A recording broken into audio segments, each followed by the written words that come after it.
South Florida, the bottom of the clip of the gunshine state. One of them boys still boating in that way. Big plate, get it for the 18 if you straight. Get cake and stop hating, it's the motto of the state. A lot of face, but it's still real around here. That foreign talk, that can get you killed down here. Niggas better learn the lingo, cause they'll be looking for you in that water finding Nemo. See, Palm Beach County be the craziest. Them Broward County niggas be the craziest. And them Dade County niggas be the wildest. Shout out to Belle Glaze and my niggas at Fort Myers. Salute to all my Florida boys out here on the grind. When niggas out here getting dough with that snow and the sunshine. Ducking nine, waiting at the port to bring in that order. Cause niggas like depend on what come across that water. Welcome to South. I was born in the South, raised in the South. A Dade County.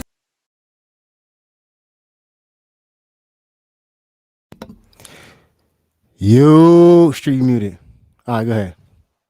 What's going on? Make sure I hit the like button, man. Share. How many we got in here so far? 20. Should get a lot more here this morning behind this. Man, I told y'all if y'all didn't hit the like button, what, like 2 streams ago, TVD was gonna throw another pick. Y'all did this, not me. TVD gonna throw another pick. I told y'all. Like, y'all ain't listen. Yeah. That boy came right in the game through 3 passes and one was a pick end of the night. Try to tell y'all, man. Hit the like button.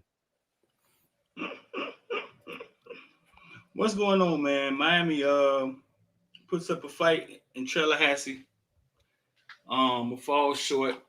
An interesting game for numerous reasons for me, man. Very interesting game. Maye said he didn't watch it. Rich, you thought the game was interesting? It was a close game. I don't know how to happen to your mic, Rich. Rich, you sound like you around the corner. There you go. All right. Yeah, it was a close game. My bad, y'all. Very interesting. It was an interesting game, man. I thought they was going to start the run when he got up by 14, but that's not what happened. I don't know. Emery and George came up with some magic, got the game going again, got the defense going again. Defense gets off the field, and then the nightmare started. Is that what you call it? Explain that. Elaborate on that, Street. The nightmare story. Nightmare. Because I think I'm going to the season with 3 quarterbacks. One of them has kind of lost his way. I don't know how they're going to get him back. You go to a freshman quarterback that the most I could say about Emery is that he's not scared of the moment. He's not afraid of the moment. He goes out there and he plays with passion. He tries to lead his team. He's vocal. And then you lose him. And when I thought they would go to Jakori, they went back to Tyler, and Tyler to me looks like a shell of himself.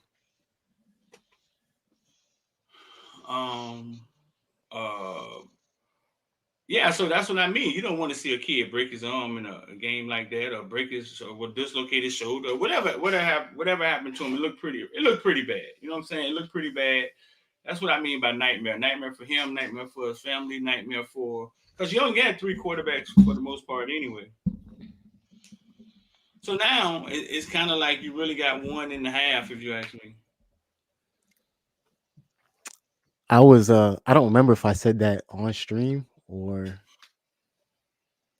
after when we had our discussion, our little huddle after. Chat, let me know if I said this on stream. But I came to this game and I said that you can ruin 3 quarterbacks in one game like that. Yeah. Not 1, not 2, but 3. And I didn't say that to be facetious or spiteful or anything like that. I said it because the possibility is actually there, like from a confidence issue, from literally a physical issue, and from a mental issue or perspective. You know what I'm saying? Like people need psychological safety. when playing that position, specifically that position. All positions need it, but specifically that position. And here we are. So the game, if y'all know, I was there. I'm there. I'm on the sideline at the game. Did a quick turnaround. We went up there and we came right back. Walking to the stadium, and bro, listen, them people been bad for a long time. Manny, why you look so low? You need to get you in a hot chair or something so you could be up here with me and Rich. You look like little brother. It's because my man, I got like 2 light setups, man, and one of them is like balancing on the max screen. It's a lot going on, man. Boy, when I look over there at you, man, I want to like pull you up, man. Like, oh, you on this side? Man, get up. Hey, did he freeze? Yeah. So I walk in there. Oh no. I'm good. No, I was talking about KB. Oh yeah. So I walk in the stadium and oh hell no. Bro, I tell you this, man. These people been bad for a while, right? They've been bad for a while. But I tell you this, dog. The people 9-0, and they feeling good in Tallahassee, dog. Stadium full, which is partly is a Miami Hurricane, what's the name game? Stadium full, loud. They feeling good about their squad. I'll be honest with you. They feeling good about their squad. Stadium was fired up. And to me, I didn't put it in the group me, but we looked a little, we looked like one of them no energy games.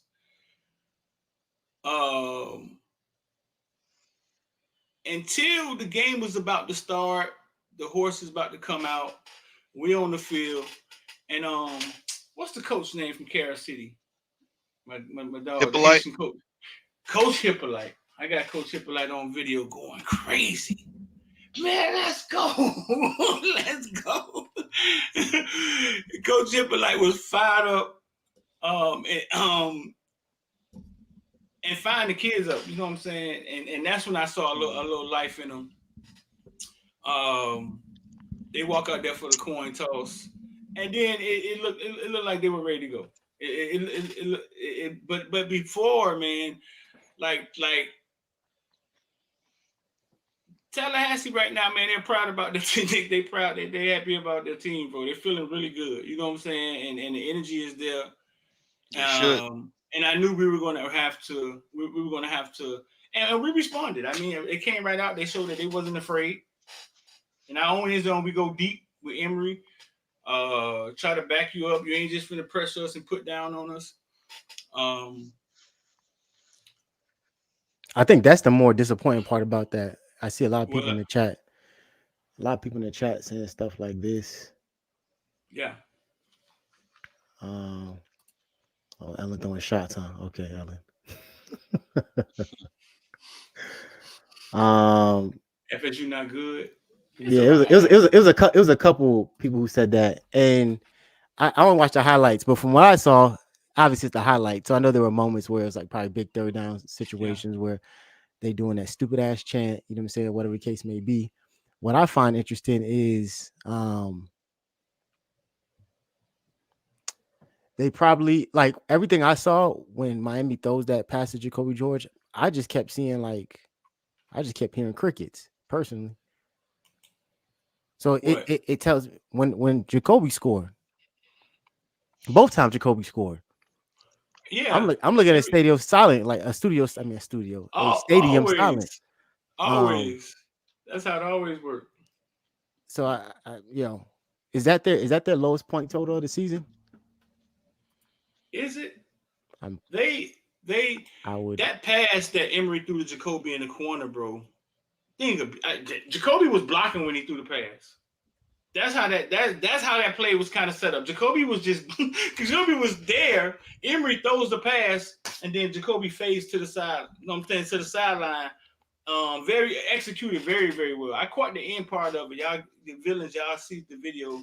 I caught like the end part of it. With them clapping each other up, him actually catching it.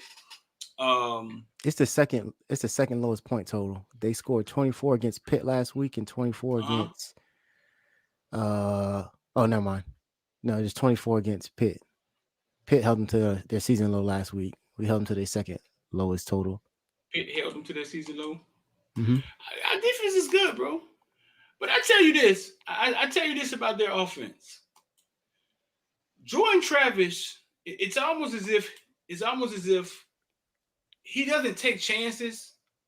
He doesn't take chances. And when you saw a different offense in the first half, like the offense is pedestrian in the first half. They got enough talent, you know what I'm saying, for dudes to make big plays. We coming out the second half, and I'm telling Kappa, hey, listen, man, because Kappa there, me and Kappa was on the sideline.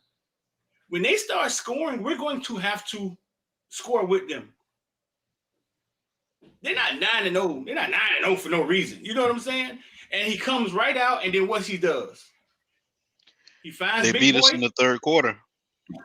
He finds Big Boy, and he's not finding him open. That's what you have to understand. Those guys aren't open. He's just throwing them the ball and giving them an opportunity. Yep, he's And throwing then it he up. finds 4 come across the middle of our defense, which it seems like you can get a slant on our defense. Like if you can get a slant on our defense, like, Yeah, that's definitely that's Guidry's weak spot.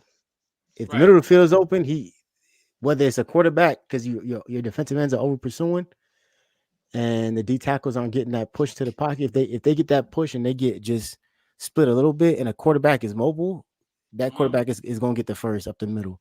If a slant or something comes inside the middle, yeah, that's definitely open as well. So it's one of those things that I would rather take that than being over the top, like in Kevin Steele's defense, open all the time. But damn, dog, like he caught it across the middle, and then he almost went for 60.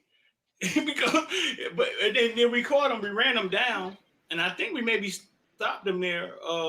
But I just knew that their offense had another level, that they were going to eventually rev up, and we were going to have to eventually score with them. I tell y'all this, Benson, whatever his name is, they saying Mario didn't want him when he left Oregon. Looked like the fastest player on the field, fool. That dude is blazing fast, bro. According to what? According to my eyes. Oh, so Jacolby George is just chopped liver then. He looks like the No. But it's different. It's on a different the field, dog. When you got a guy who's tracks fast, who's skinny, lean, there's that. But then there's fast on grass. There's like a dude who's very physically mature, who just because of his body type, he's gonna get a little bit more burst when he's on grass and he's in cleats. Yeah, remember that's the what play Trey Benson is. When he stepped out of bounds. Yeah. When a guy catches a ball and it seems like, okay, we got him, and then you realize you don't have him and nobody gets close to him, that's when they move it, dog. That's when they move it.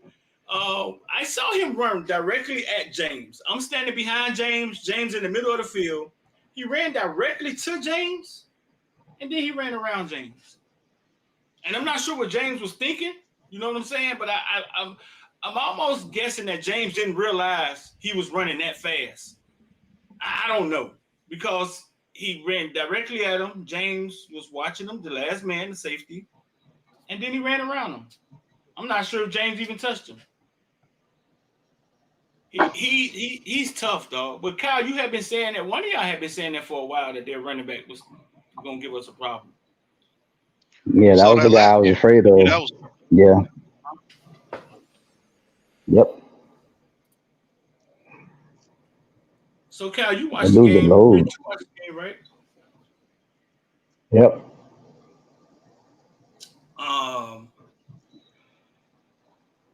Yeah. Overall thoughts, Rich.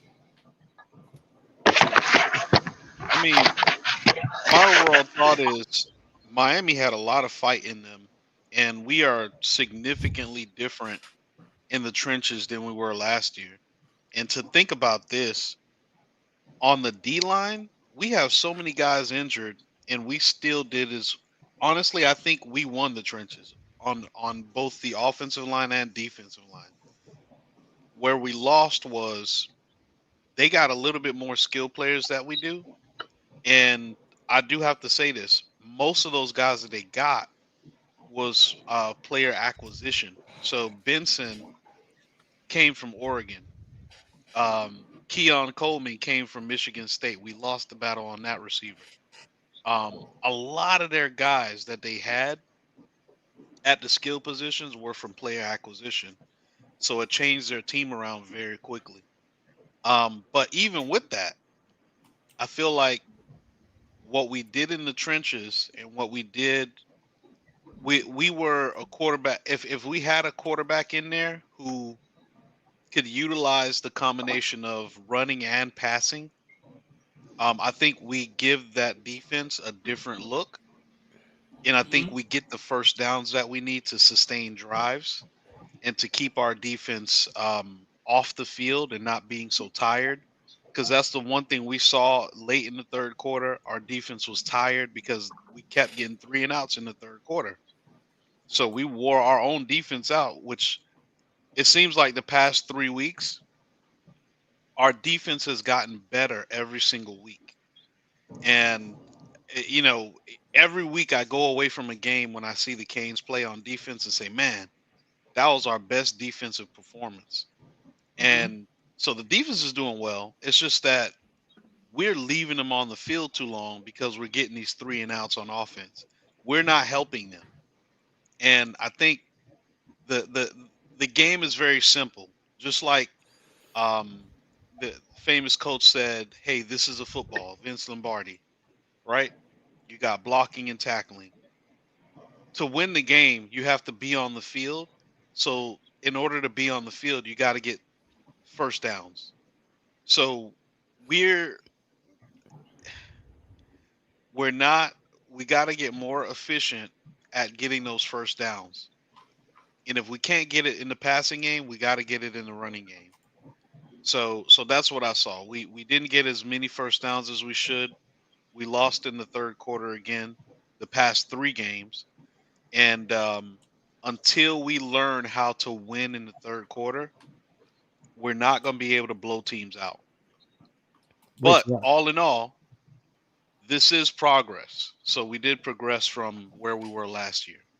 Rich, with a team that plays as many freshmen as we have, why do you think we should be blowing teams out? Because it's almost us against us. You feel me? Like, our trenches is that good. Our trenches is to the point where all we have to do is connect on our passes. And if we can't connect on our passes, we just got to get the first down. You feel me? Like, if we could somehow stay on the field, we could do much better. What I'm saying is, how does the trenches translate to us blowing teams out? I don't care about blowing teams out. I just want to win the fucking game. Like, it's really that simple. I don't need us to drop 60 on every team. We not that. And it's very clear because there's somebody on that coaching staff who we'll get into. We're not trying to do that. Like, we gotta stop watching. We gotta stop pocket watching, man. Like, we gotta worry about, you right, it is us against us, but there's also an element of us against the world. We gotta stop looking at all these other teams and what they doing and thinking that, oh yeah, we can do that too. We can't.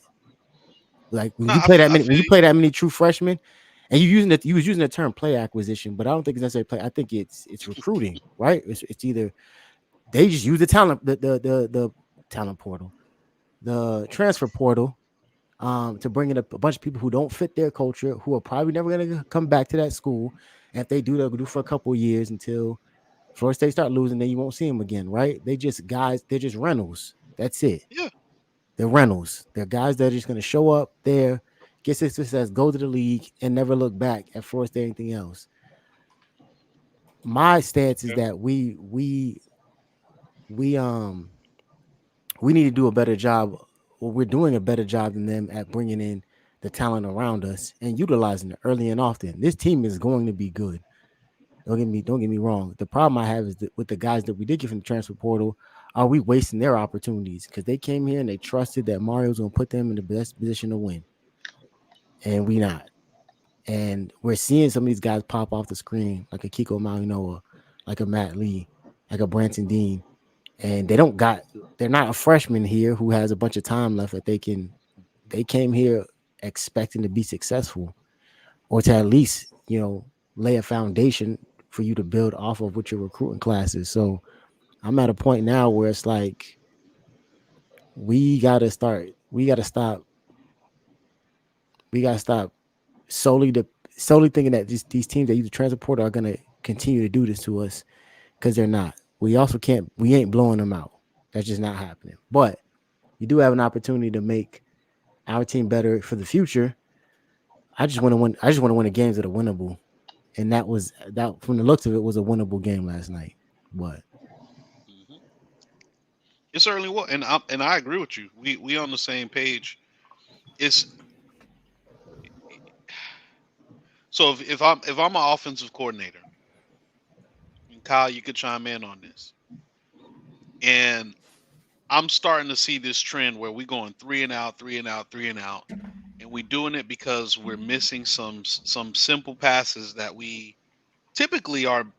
would typically make, I guess.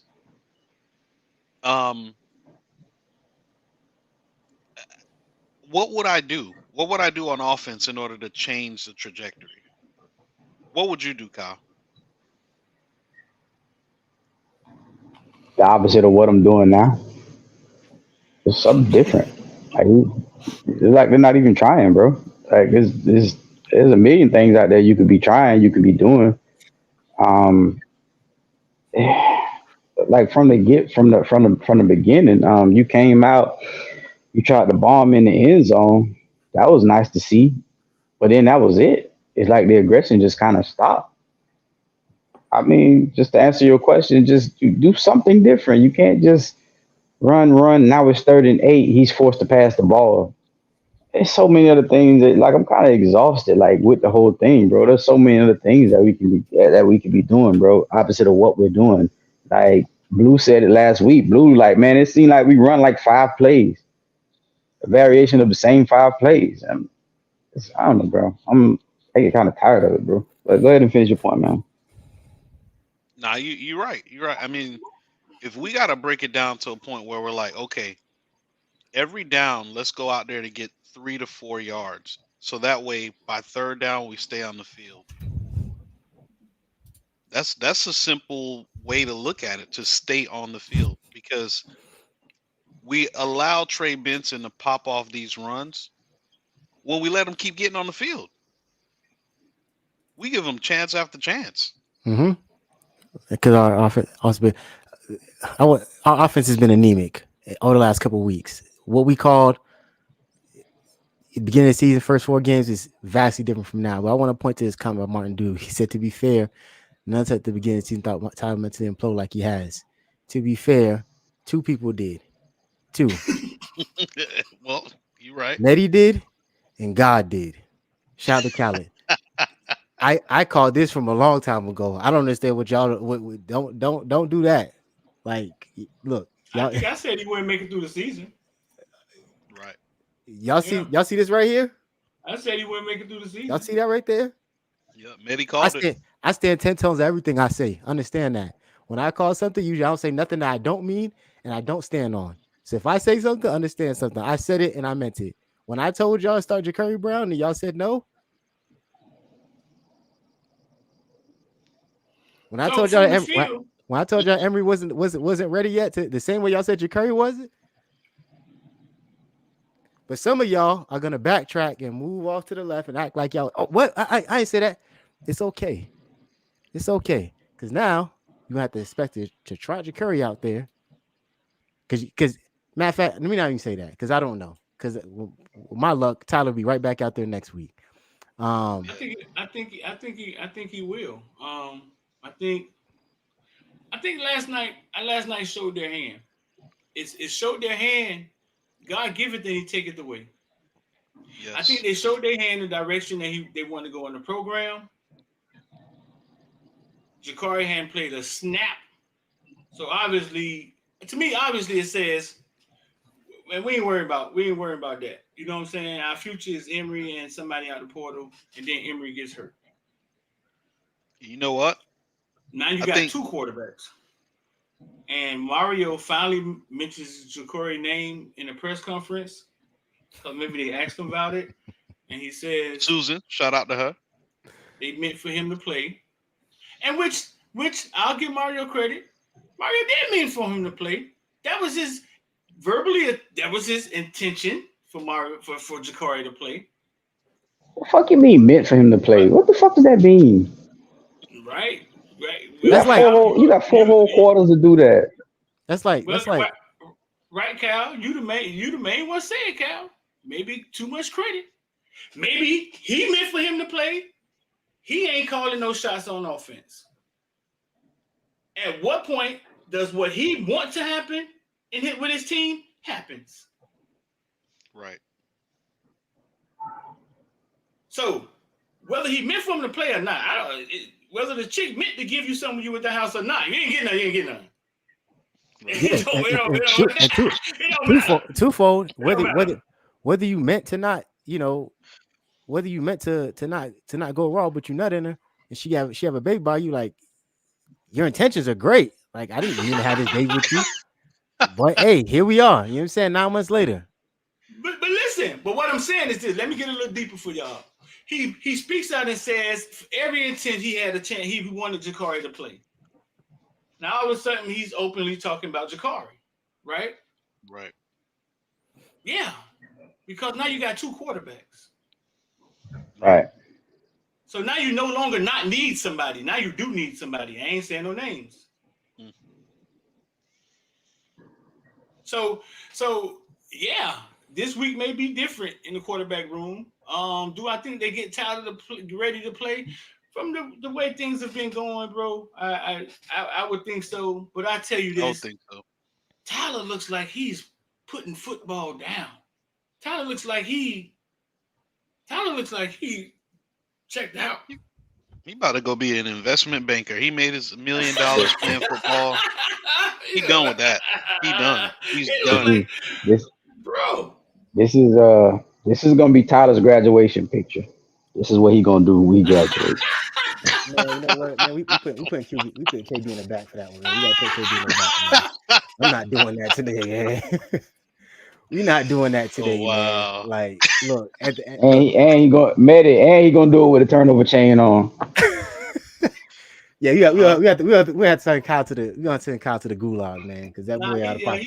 He looked like Tyler looked like he didn't expect to play, and I don't know if that was the order it was supposed to go in, but that's the order it went.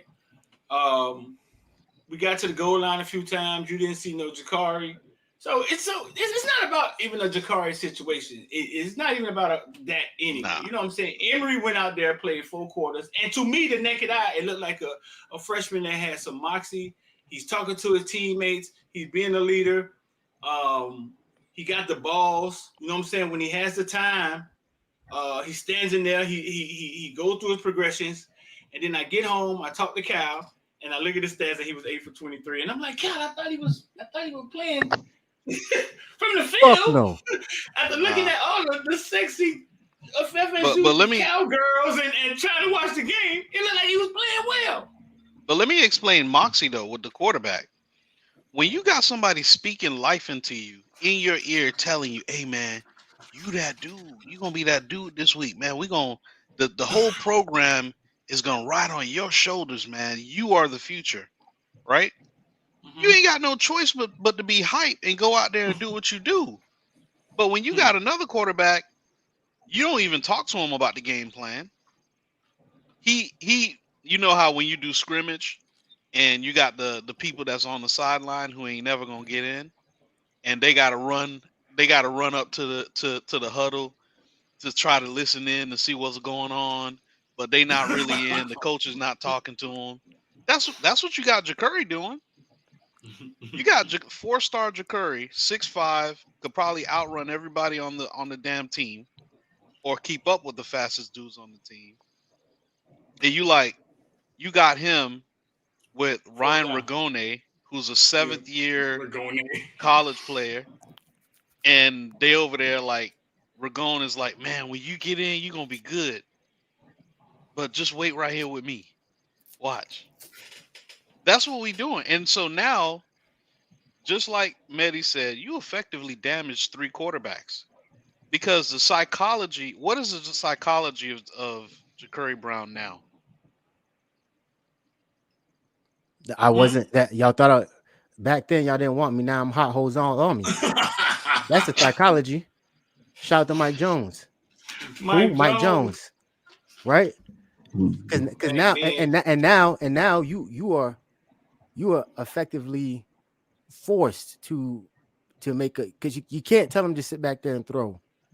Because if you're telling me that Dawson is developing these quarterbacks, and the best quarterback can do is on 8 for 23 for less than 200 yards and 2 touchdowns, what do you expecting Jakori to then come out and do? If we know Jakori already lost it, look. At the end of the day, Emory was a quarterback, like a pocket passer before he got to Miami, right? So at the end of the day, regardless of what Dawson is or isn't doing, we didn't have anything to fall back on anyway because, well, Emory had something to fall back on because he was a pocket passer in the first place. Now you got a guy who effectively can damage you one of two ways, and you're going to ask him to sit back there in that pocket. And I think, once again, you have a situation where he's going to be sitting there trying to consider, well, should I run if the field's open, or should I listen to what the coaches say and just sit back here and throw this ball and just let my running backs run? Because I say all that to say this. I think we're in a position where we're watching Mario turn into Scarface, man. Tony Montana. And if you watch Scarface, you understand that there was a lot of people around Scarface who was kind of telling him, like, hey, this might not be the move. But Scarface was stubborn. He wanted to do what he wanted to do. He never listened to the people. It's include his best friend, Manolo. He didn't do any of those things. He just stayed stubborn and stuck to only what he knew, right? That all led to his own demise. When it's him back against the wall, coming out with the grenade launcher with the 203, blowing up as they rush in the crib. And before that becomes, before someone makes a gif with Susan's head and the rest of the media members running up in the house, and Tony Montana sitting there trying to blow everybody up, he better figure something out sooner rather than later. Because if you think you're going to neuter, and I use that term very clearly, neuter someone like Jakori Brown, trying to put him into a pocket passing situation, 6-6, here we come. Right. Oh, we need him to be a pocket passer. Because you we just saw what did Jalen Milroe and Jaden Daniels do on Saturday? Destroy teams because they OTs. Jaden Daniels broke a record. First quarterback that was for ridiculous. 300 to and rushed for 200. Yeah, to count for 600 yards of offense by himself. That's a video game, boy. Yeah. He decided to run down the middle of that defense one time. And it was almost, I don't know, it was almost as if the defense could not even react to him running down the middle of the defense. Went straight down the middle of the defense, right to the touchdown, maybe 50 yards. Right. And let me tell you, Jakori Brown may not have the arm that accuracy that Daniels has, but Jakori Brown has a bigger arm and he's faster. So, because I'm gonna tell you right now, hold on, Rich, you about to watch Thomas Castellano. That's his name, right? The Boston College quarterback. Mm-hmm. He about to do whatever the fuck he want. Yeah, he about to do whatever the fuck he want. He's their De'Aaron King. If you think that he's gonna sit back in that pocket and throw because we do the same, man, I got beachfront property up here in North Dakota. If y'all looking at it, let me know. I got it for you, dog. Because there's no way. Y'all better figure out something sooner rather than later. You better figure out that you cannot neuter that dude. You can't. And when the play breaks down and they send a Nate version of number 4 for Florida State up the middle, and Emory eyes get this big, and he take a sack, well, you understand that you put yourself in that position. Nobody else. Yep. I mean, you got to understand it takes. Did Dawson have De'Aaron King? We looked that up the other day, didn't we? I think they said no. I think they said he was the tight ends coach at the time. It takes a certain type of guy to to say, hey, Milrose, come on, we're gonna live and die with you.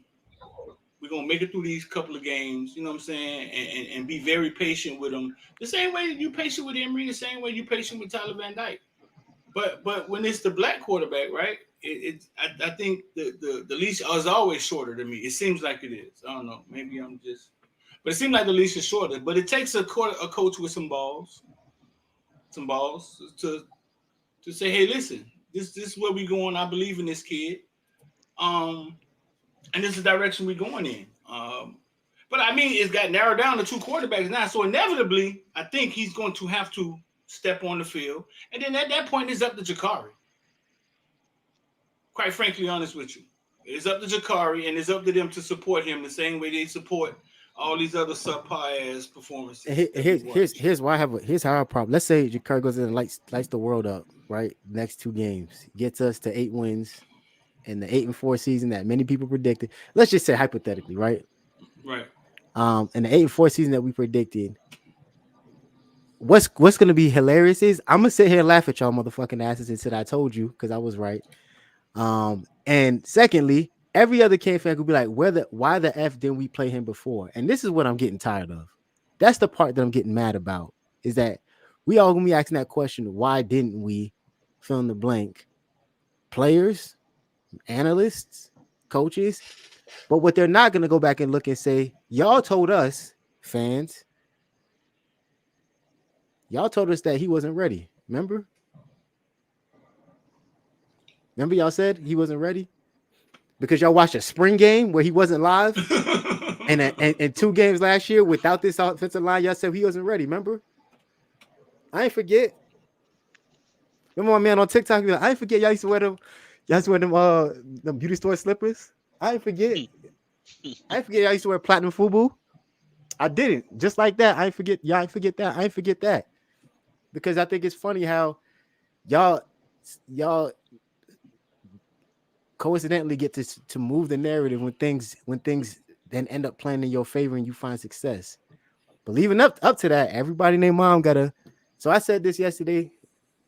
And I'll say that if you was riding with Emory, you was riding with TVD, stay on that side. Don't come over here. No new fans. We don't want you because you made your bed. Just the same way TVD made his bed. Some of y'all in the comments saying that. Y'all made y'all bed through his fans. This man here creating Crips and Bloods, man. What we doing, dog? Hey, stay on that side, dog. He's gonna be throwing up gang signs. No, we ain't throwing no gang signs. I'm saying because creating a divide for no reason. No, I'm not kidding. Listen. This is the reason why I say that because now you, if he ends up turning up and being what we thought, his phone won't stop ringing. His phone gonna be ringing more than probably when he was in high school because everybody named mom in the offseason gonna be on his line. Right.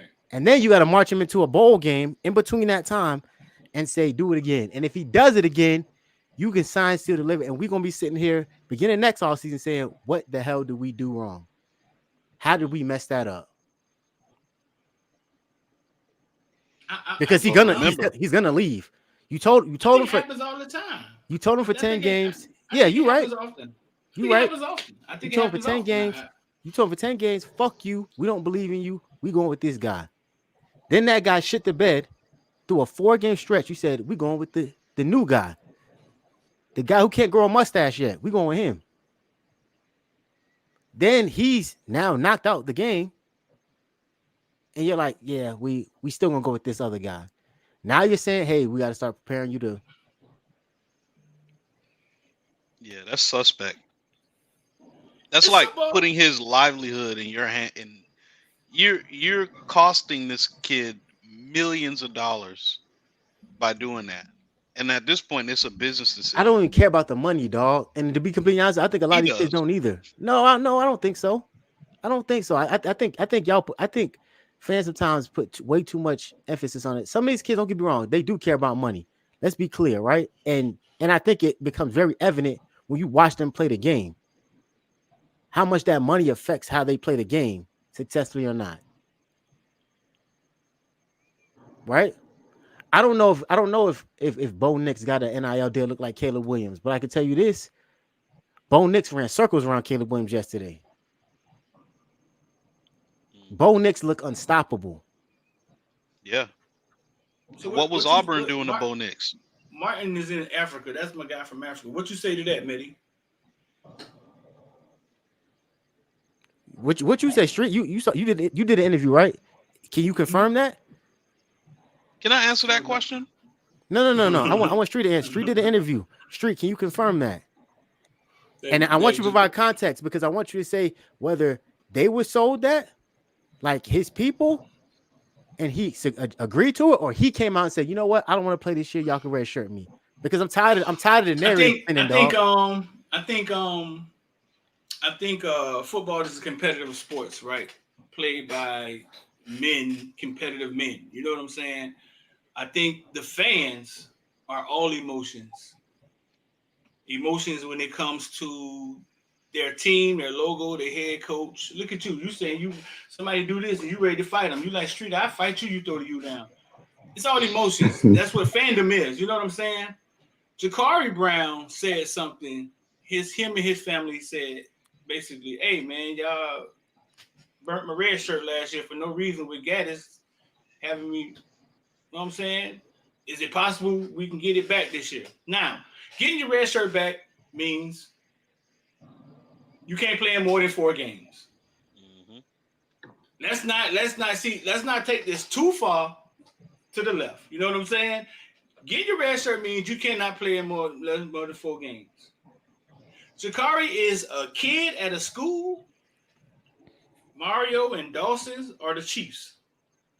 Right. If they ever had to put Jakori in the game, he has to get his ass up and go out there and play. That part right there was clear as day. Because one thing Jakori is afraid to get out there and play. Everybody got that part. Yeah. Whether it's Florida State, 1 minute left, down by 7, dog was ready to go. So, thank you. Now, if it was quality playing time, hey, man, we need you at Clemson, dog. Jakori was ready to go. So for everybody to think that because he said, hey, is it possible we get the red shirt back, man? I know I got to work on my touch. I know I got to work on my pocket passing. I want that to go with my legs when I get out here and be the best version of me for UM. I think a lot of fans took it as, he on some pussy shit. That's just being frank. You know what I'm saying? Oh, he don't want to compete. Well, Mario, who communicates very well, looks at that like, oh, he's afraid. Well, they know who he is. And these same motherfuckers suited him up and trotted him out there as a freshman against Georgia Tech. And it's the same people. Street, I'm going to give you one better. Staff? It was the same. They got him ready to go play an ACC game as a true freshman. So they know he ain't pussy.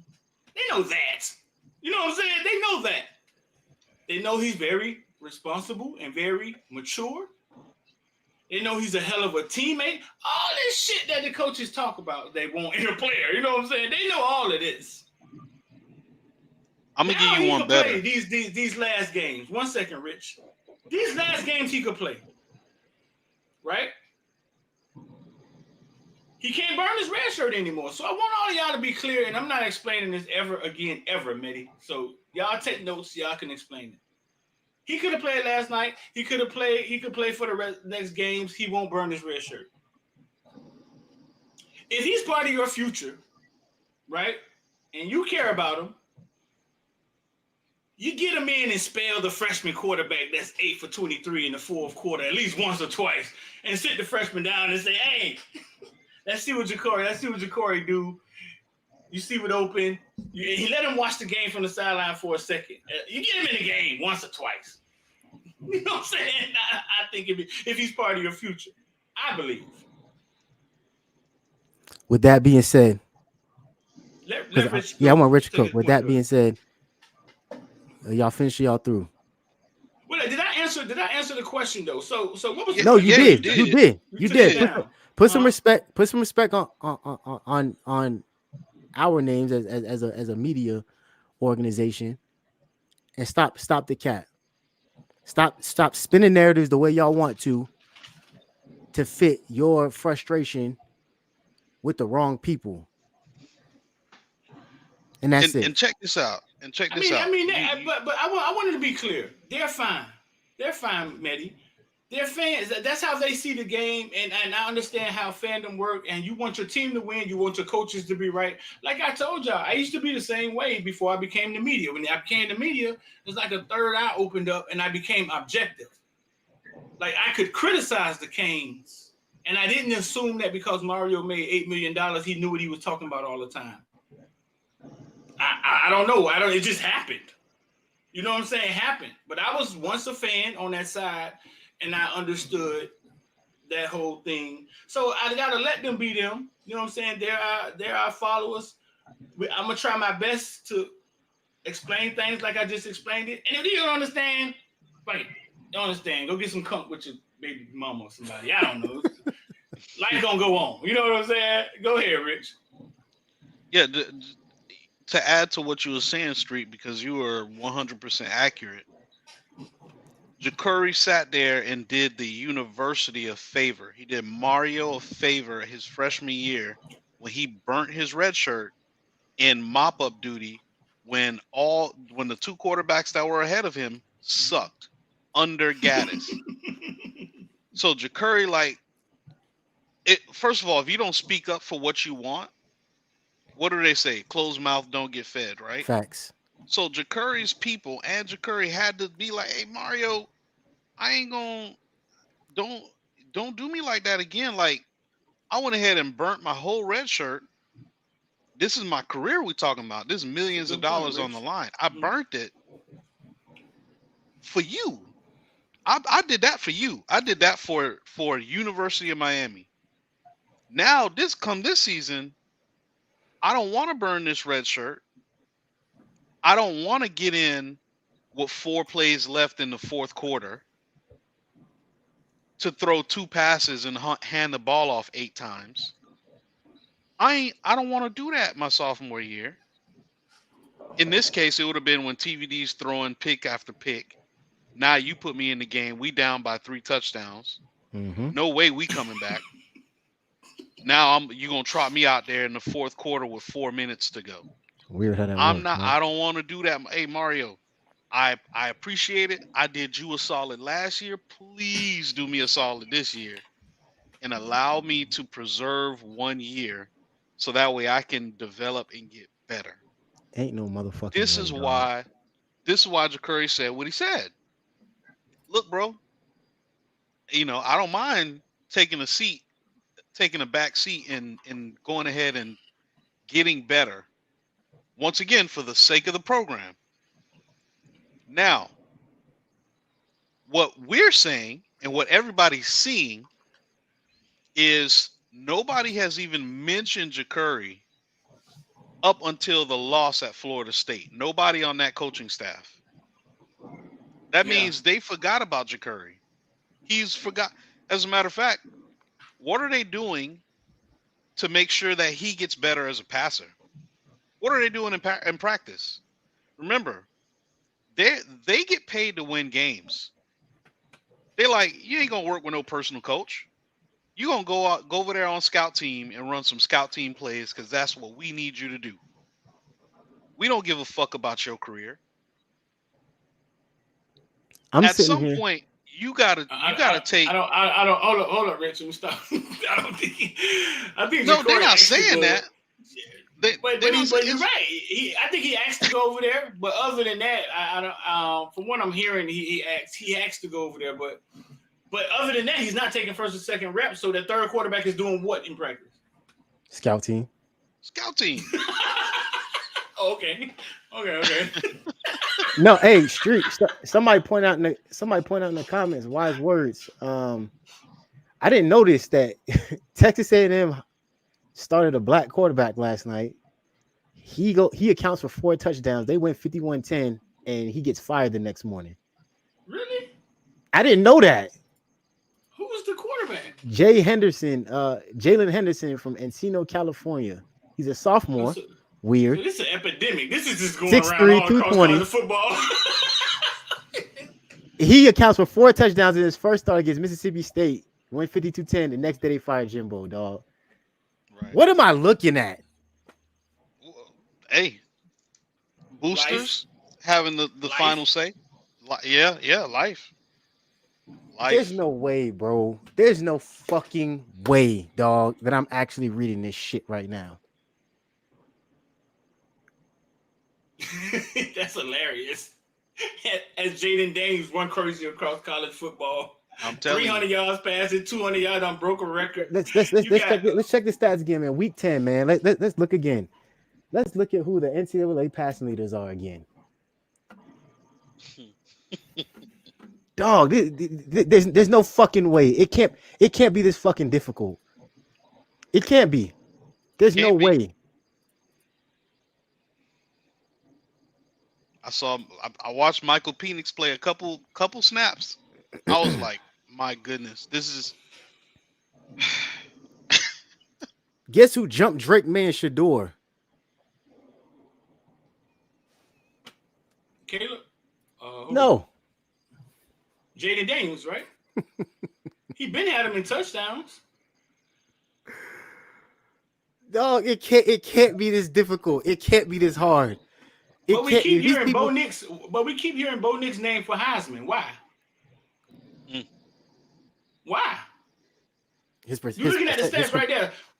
Somebody point something out in the stats for me, because I may be wrong. His completion percentage. Got you. I think he's passed for 70% of his pass. He's completed 70% of his passes in like 10 straight games. That's some crazy ass stat like that. That's how you win the Heisman? No. You win the Heisman by being the best player on the field, time and time again. And when you are on the field in college football, and when you're on the field and you go against another best player, those are those quote unquote Heisman moments, right? When Johnny Manziel goes up against a treacherous Alabama secondary and he beats Alabama, has they DC pulling his hair out because he doesn't know what to do with him. That's how you win a Heisman. Yep. We watched two guys in that top six. Heisman game last night, yes or no? Yes. In the conversation. Game, that's what they call it, the signature game. You're right. Yeah. Right. Yes. But the question is, will a 3-loss LSU team get that benefit of the doubt? Not because they're 3-loss LSU team, because of who Jaden Daniels is. Right. Do you as the Heisman Manziel committee? won. Exactly. Do you as the Heisman? That's the point I'm making, Rich. Do you as the Heisman committee trot 3 black quarterbacks out there on that stage in New York in December?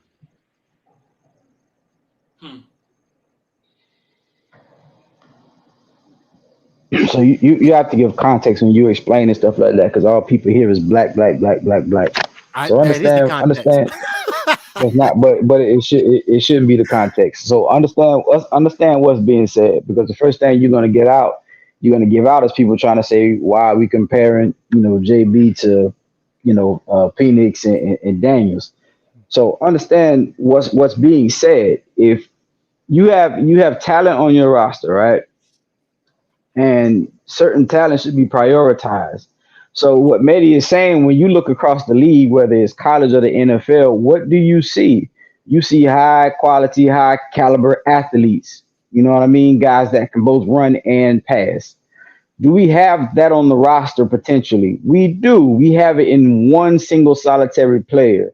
So you would think, if you're looking at the way football is going, you would think that would be the guy you would be putting a high level of interest in developing. That doesn't mean that Emory can't outshine him in practice. That doesn't mean he should be the automatic starter. What that means is you should show some give a damn in developing this guy. So, like Streeter said, when you get down there to the goal line and you have this is a perfect situation to put this guy in and run this quote unquote package. When you have the opportunity, when a TVD goes down, you say, okay, well, I can find a way to get both of my guys in. Like, I'm not saying that he beat out Emory in practice or he didn't. But I'm just, if they feel like they want to go with Emory, that's still no excuse not to play Brown. And I don't understand why y'all keep bringing up the red shirt shit. You got 4 games to red shirt. Take that shit out the equation. When I ask for a red shirt, that doesn't mean I don't want to play at all. I get 4 games to play. Stop saying that. Y'all keep, and this is why Maye sometimes has to say black, because y'all keep stereotyping people. Y'all look at certain quarterbacks and this is what we do. And I'm going to say it straight up. If this had been a white kid coming in, a prototypical drop back, let's be Arch Man, and he comes in and says, man, I want a red shirt for a year and yada, yada, yada.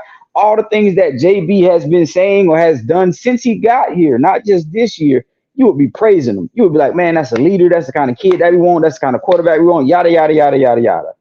He don't get that benefit of the doubt. We just automatically assume. Saw somebody say he can't hit say something that he can't throw a football into a lake, as if he didn't throw 3 touchdowns last year against Georgia Tech. Like y'all take these things and y'all stereotype them and y'all spin them the way you want to, and I don't understand why. Emory was 8 for 23 last night. That's no shot at Emory. He's a freshman. He looked like a freshman. It's gonna happen, but you saw some natural quarterbacking ability by him. You know what I'm saying? He's a freshman, and our 4-year starter still can't climb the pocket. Our 4-year starter still can't scan the field. Emory's doing that. So you see those types of things in Emory. Right.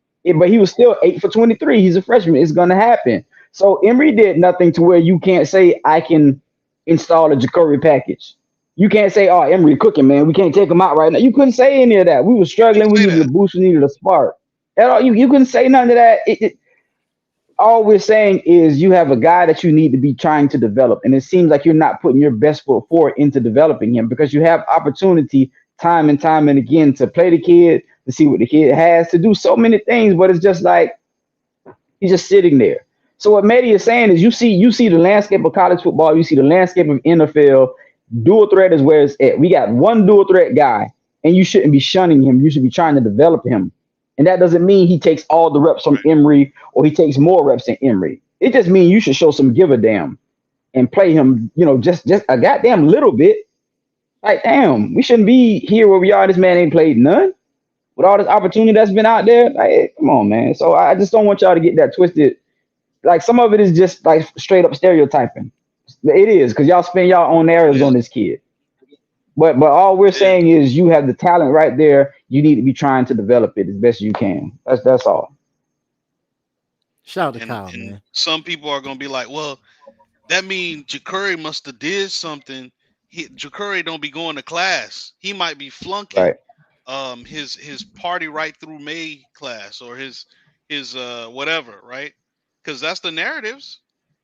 Oh, I know what he probably can't read the playbook. He not smart enough to retain 5 plays. The 5 plays that we run, that we can't. He not smart enough to retain them.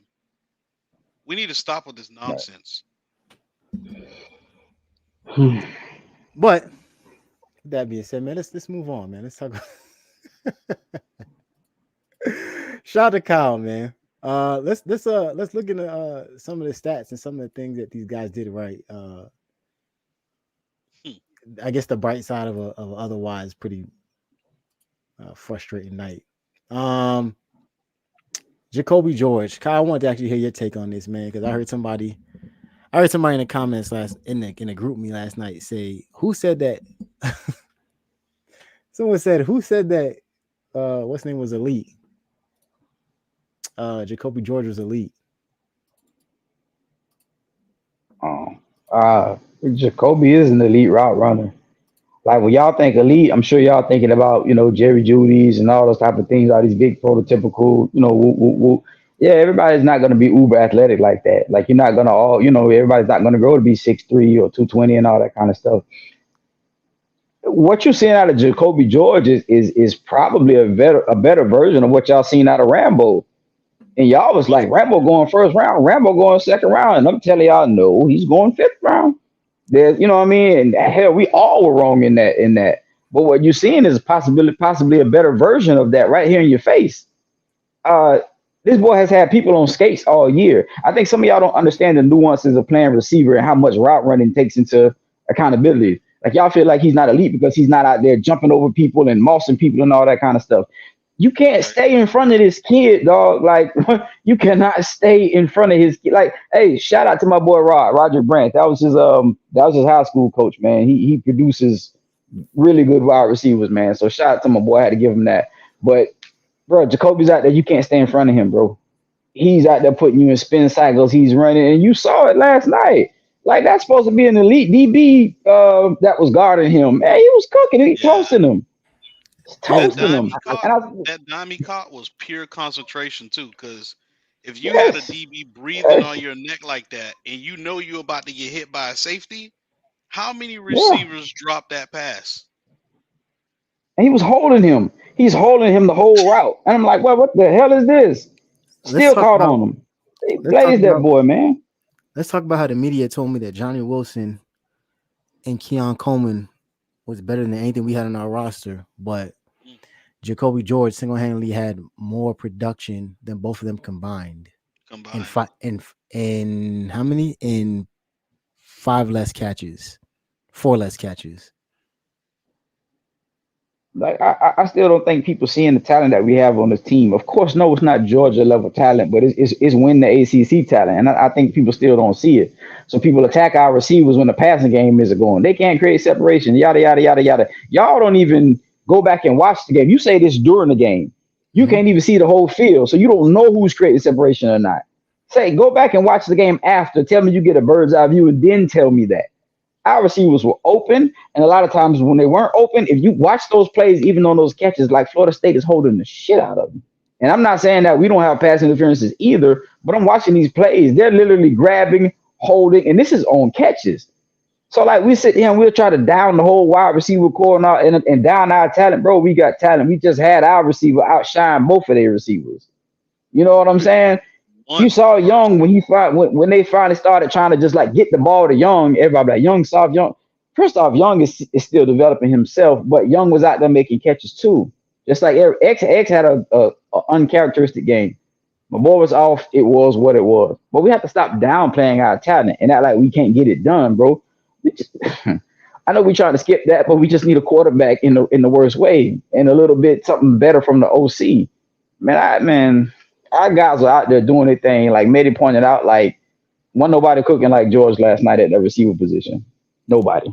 I also like to point out that literally all of our passing production came from one player, with the exception of 23 yards, public math. He caught everything that Emory basically threw at him. Right. Everything. And hold on, I'm not done. Because y'all get we've said at least 2 of the last 3 weeks that other players got to calm down Jacolby George because he's going off on TVD about how he's open and TVD's not looking for him or hitting him in stride.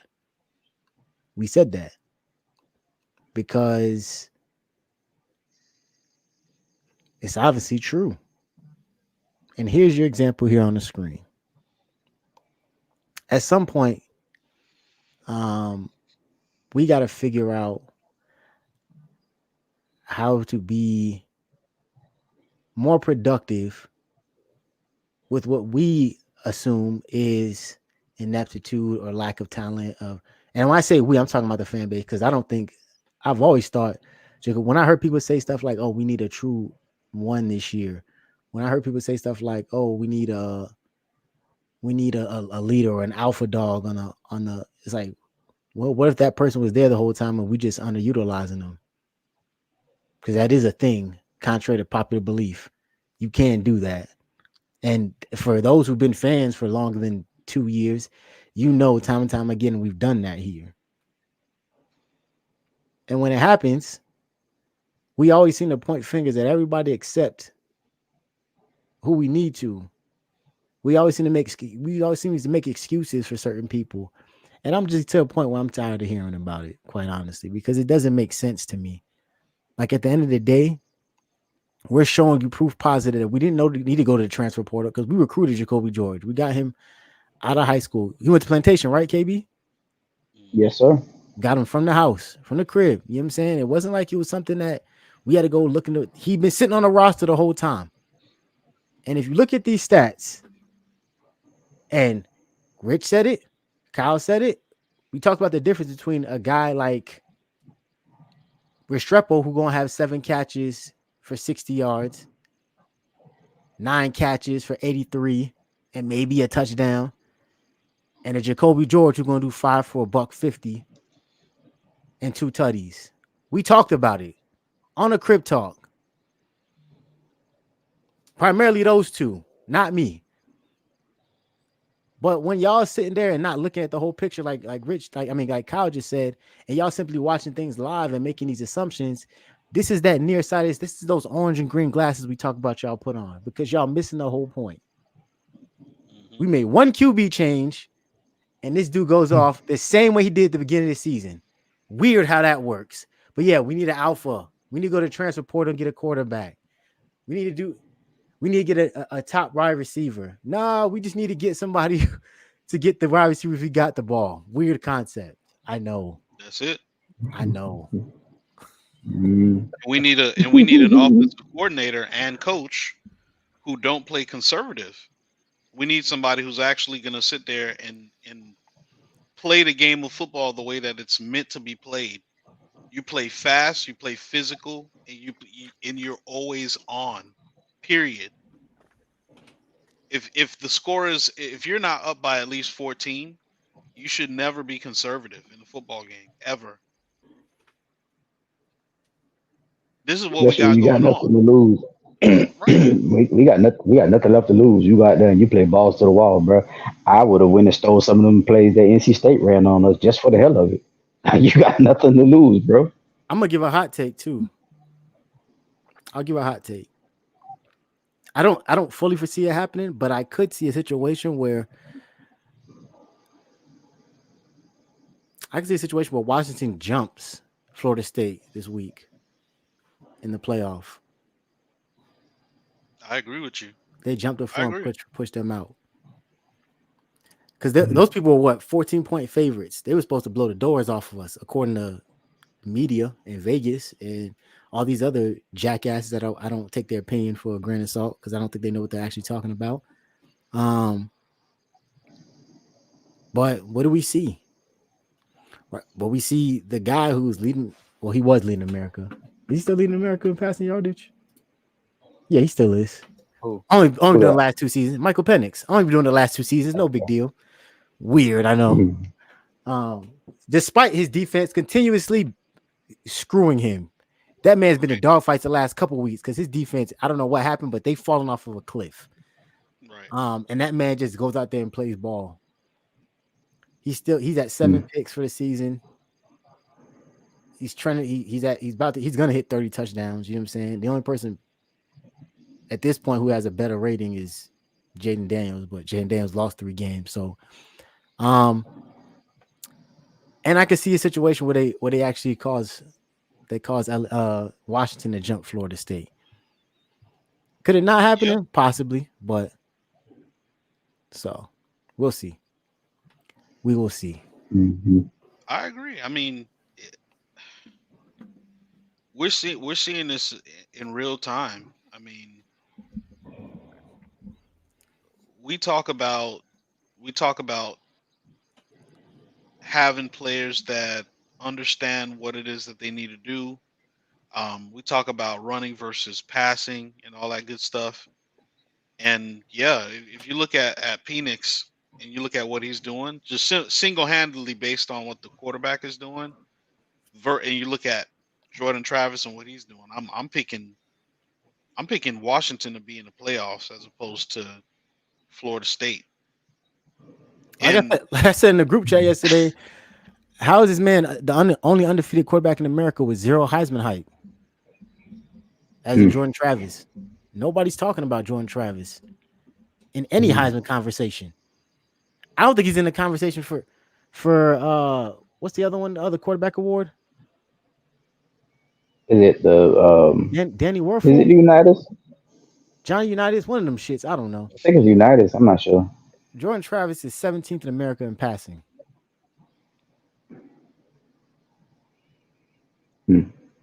with NFL caliber receivers that's gonna be in the NFL some way, shape, or form. He got 3 of them on his roster. I'll give him this. That boy don't turn the ball over. When I saw we couldn't pick him off, I was like, yeah, this definitely wraps now. He's only thrown 2 interceptions this year to 20 TDs. And I said this in the group chat too. I would take 12 Jordan Travises at this point in the season than the Tyler Van Dyke. I'll give him credit. And I said he's trash. He is better than Tyler Van Dyke, though. He's not a good quarterback. He's better than Tyler Van Dyke. Man, and that's saying a lot. But that was our development. Like do people not remember what Jordan Travis was when he came? I do. He's a good quarterback right now. He has become Yeah, a good quarterback. That he was took about to switch. development. He was going to switch to That receiver. took right. No, that took development. So y'all telling me Jordan Travis and Brown don't have the same tool? You know what? I don't want to dive back into this conversation. What else? You know what else we did well? Let's talk about our running game, man. Let's do it. Chaney looked like he had his leg.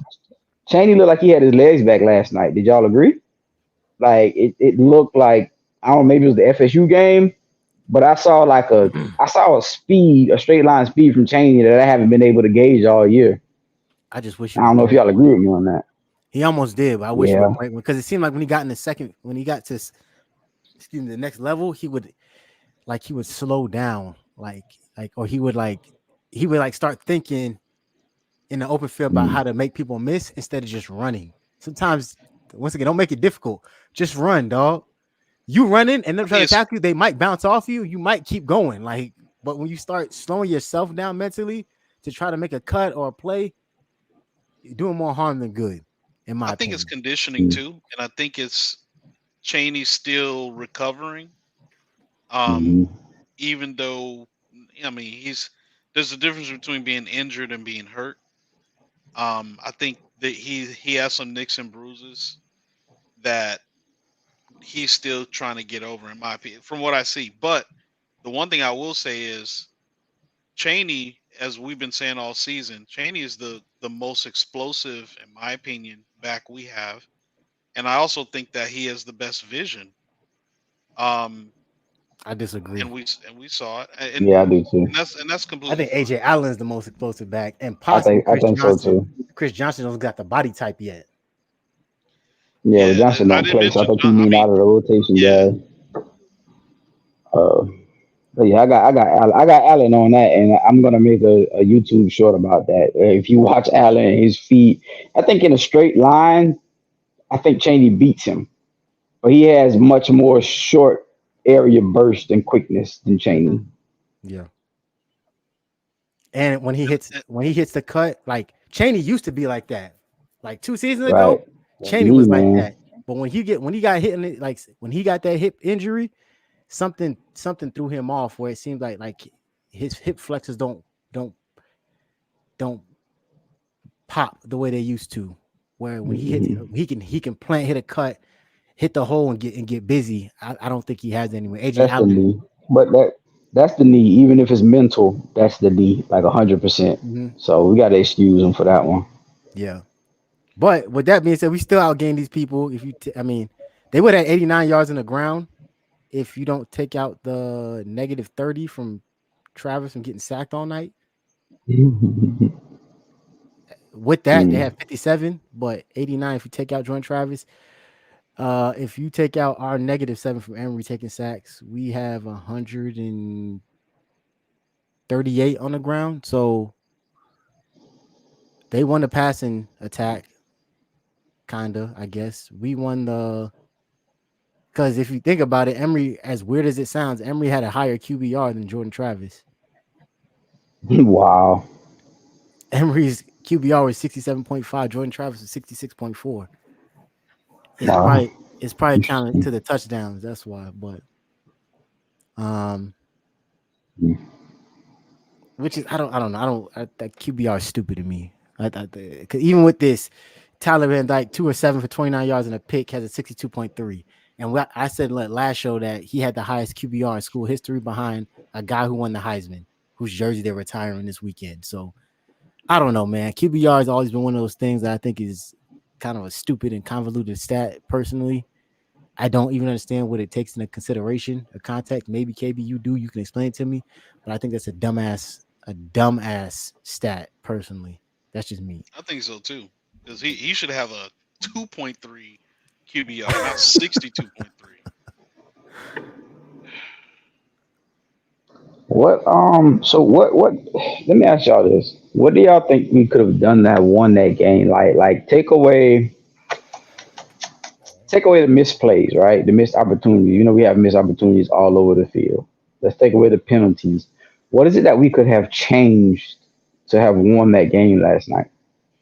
Do we take away that missed safety call as well? Yes, take away that bullshit. But like, what is it that we could have done to get the lead, command the lead, hold the lead, keep the lead? Like, what is it that we were missing? Can we take away let's take away the quarterback play? And if you're going to include the quarterback, we can talk about what we could have done for him. Like, what is it that we could have done to win that game last night? If any of you guys have an opinion, I'm gonna let Rich cook on this one because I didn't watch the game, and I watched the okay. what's it called? I watched the condensed game, and I had to fight some demons, dog, because I was about to get. When I saw that safety call, I said, "There's no way a team gets this done to them twice in this season." But go ahead, Rich. Like, I'm shout out to Wise Words. He said JB was a missing link. I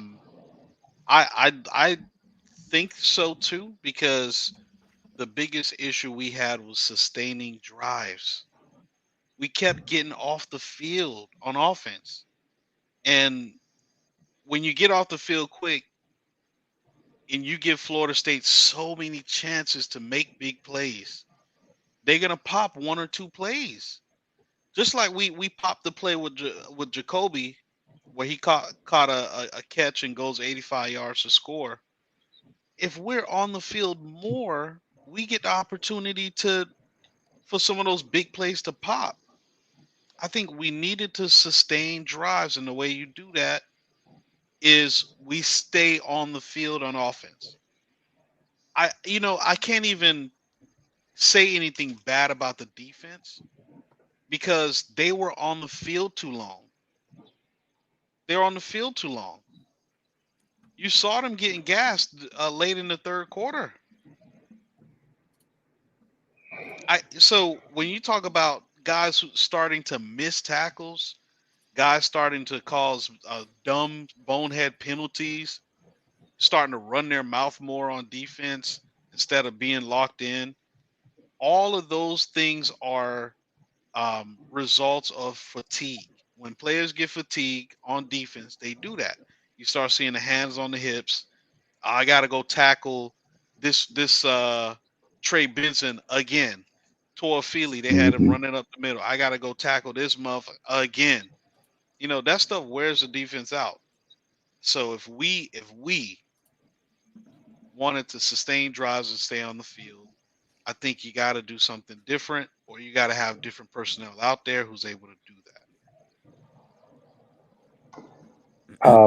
my thing is, I agree. why do we keep running the ball into loaded boxes, expecting it to pop? That's that's the kind of shit I'm talking about. Like y'all, I told y'all in the so like everybody in the chat, like forget we missed tackles and all that. Forget the missed plays. What do you do to change what was happening? Like what Rich said was complete.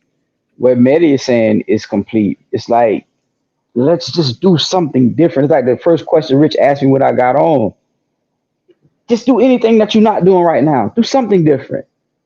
Like stop running to the loaded box. I get it. Cheney had at one time 80 yards he had six rushing attempts and 80 yards. I get it. You really thought that was going to be successful all night? Like you didn't think that those 8-yarders was going to turn into 5-yarders and eventually turn into 3-yarders when they keep stacking the box and sending more and more guys to commit to the run or pressuring Emory. Like they didn't care what we were running at one point in time. They were just coming. And if it's going to be a run play, we'll try to get to the runner on the way to the quarterback, just like Sapp used to say. So it's like, it's just you never took the time to do anything different is what I feel. And I think that's what everybody kind of feels. Just do something different. Anything, bro. You got nothing to lose. You got nothing to preserve, nothing to protect. Go downfield. Play JB. Run some sweeps. Throw some screens. Throw against the blitz. Just some of that. You know what I mean? And it was like it's hard for me to complain about defense. The one complaint I have on defense is I don't understand why we have to stop putting Devontae Brown in games. I'm looking at him like, is our cornerbacks hurt? Why is he? Because he pass interference, getting done. I'm like, bro, I don't know what's wrong with the kid. I don't know, because I really thought we were getting a good cornerback. I don't know. But at one point in time, I'm looking at him on one side and his brother on the other, and I'm like, why is this happening? I'm so confused. How was Then Richard? after that, I started. No. They both were in. I saw both of them in at the same time. At least I think I did. But I know he was in. I And thought I'm looking I thought like, wait a minute. No, you saw them all play, but you saw Brown. So I'm looking. I'm like, wait a minute. Is the other, like, all our cornerbacks hurt? Is this what we're down to? And I'm like, then the next play, I'm like, no, I see number 25 on the other. I'm like, what the fuck is this? Like, things like that is like the only thing I can complain about on the defense, but I can't complain about them. Like, dude, they did the best job you could ask for against Florida State. Like, we got to Jordan Travis way more than I thought we would. I'm not talking about the number of sacks, but just getting in there. And there were some plays that we kind of gave up or whatever, but I have no complaint about the defense, dog. Like, we know we don't have fat boys up front, and we're doing a good job against their run. I knew Benson was going to break some. I knew it was going to happen. The linebackers came to play. Our secondary is what it is. You know what I'm saying? Yeah, sometimes Cam do some shit. Sometimes DBs get caught on. But for the most part, they held Florida State in check. Florida State just kept us off balance, so we couldn't dig in. If we had an offense and we went up 14-0, and now we know they're in throwing mode and we don't have to worry about Benson, you probably see the defense take off after that. But we were off balance all night. Yeah, that's literally what happened against Texas A&M. I'm sitting looking at his game against LSU. That man torched LSU defense with 342. He only missed 8 passes, had 4 touchdowns and a pick. They had 135 yards on the ground. Our defense is elite, regardless of what y'all say about the Brown brothers. Like this isn't excusable at this point. With this offense is being allowed to go out there and do week in and week out. Like, this shit is ridiculous. And the fact that you have somebody on the, I'm not even gonna go down that road again. Never mind. And Medi, some people talking about time of possession, right? And I feel you. We possessed the ball 29 minutes. They possessed the ball 30 minutes. We probably ran more plays as well. But what we don't understand is we're not playing against. We're playing. We have to compete against ourselves too, right? That's all this is. I'm not looking at Florida State and saying, "Oh well, Florida State, they only converted third downs 3 or 12 times." And for the run game statistic, you got to remember, when a quarterback gets sacked, shout out to Jordan Travis, because he act like he can't just get sacked for 5 yards. He got to he got to run 30 yards down the field and get sacked. I don't know why he does that. He's always done that throughout his 6 years in college. Because when he does it, he's gonna get sacked in the end zone. They ain't gonna call nothing anyway. So, like, I watched this man's knee touch the white line. Right, and so all the running plays that they had, he negated all of that because he's always getting sacked for 34 yards, 24 yards, 20. So what I'm saying is this. I'm not worried about them converting 25% of the time on third downs. I'm concerned with us converting 25% of the time, because clearly we were dominating Florida State in the trenches. We dominated Florida State. If you're dominating somebody in the trenches, that means you should be able to move the ball at will. In theory, not in the run game, though. Theory. And we threw our 2 biggest backs at them all night. One pop. Right. The other one, he's the first. Asking him to do that is too much. But right, because at some point you're just not going to be able to beat 10 in the box, 9 in the box. It's like, as good as our line can be, at some point you can't just keep running against 10 in the box. It's gonna slow down, and we saw it. Like, as the game went on, it wasn't as effective, bro. Like, what the hell? Especially in the fourth quarter.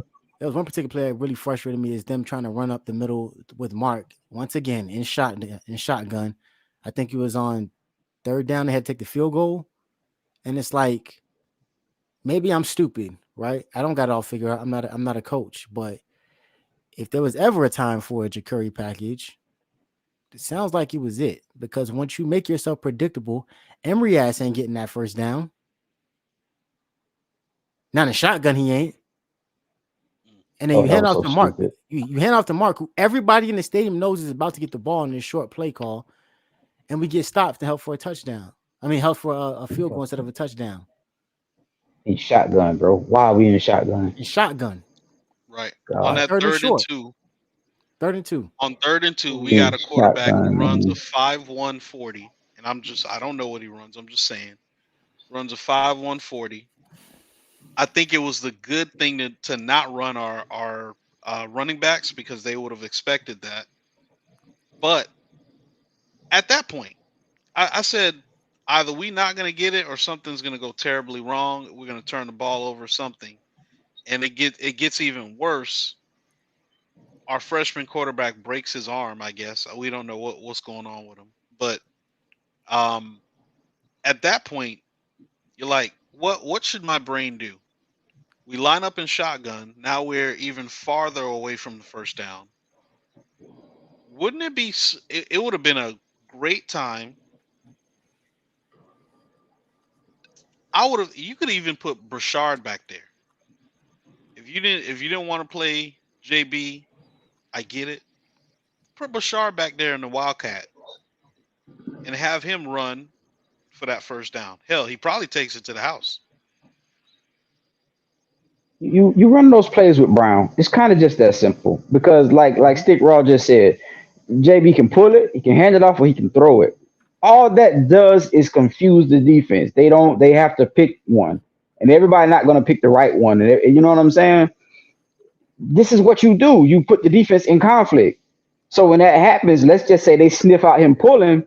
Guess what? He can still extend the play. So while he's extending the play running, you can't just come and get him because there could be a guy coming right behind him that he can dump to. So you got to make a decision. You put the defense in conflict.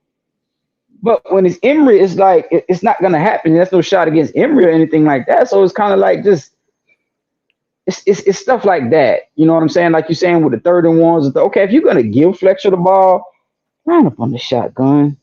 Don't give the defensive full head of steam to run and clog the lane. Line up in the shot. Don't line up in the shotgun. Line up on the center and do something.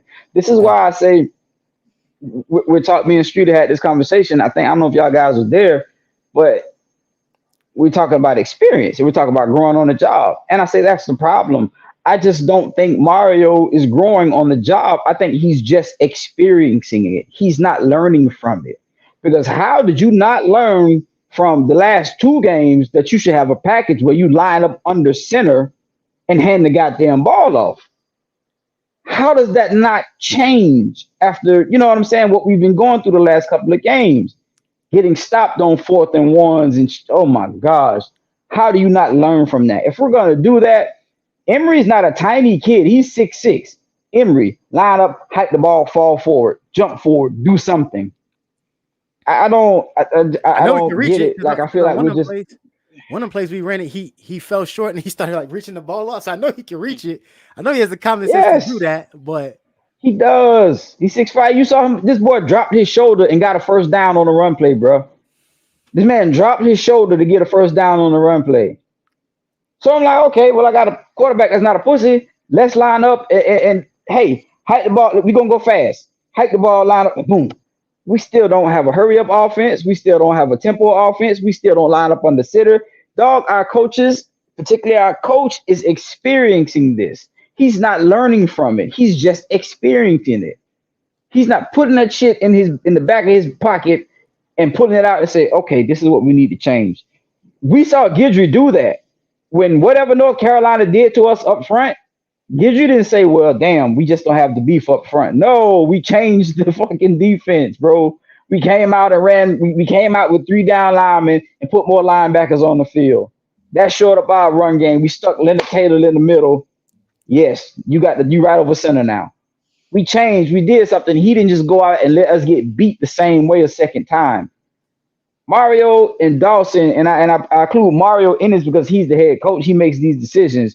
You're allowing us to fail the same way we've been failing for the last 2 weeks, whether it's an entire game, a series, or a play. Sir, you are experiencing this. You're not learning from it, and that's what's pissing me off the most. No, you're absolutely right. You're right, and I think so. At this point, you would, because there seems to be some back and forth in the comments about who's to hold the blame? Some people saying Dawson, people saying Mario. You hold Mario accountable as the head coach. Yep. I would have to agree. Yeah. Like when you keep saying the same thing on film that is not working and you continue to do it again, hoping that it works, while other teams are figuring out new way. I swear I say it every week. Teams that we game plan against figure out new ways to make people that we don't even know or care about be relevant when they play us. And only when they play us.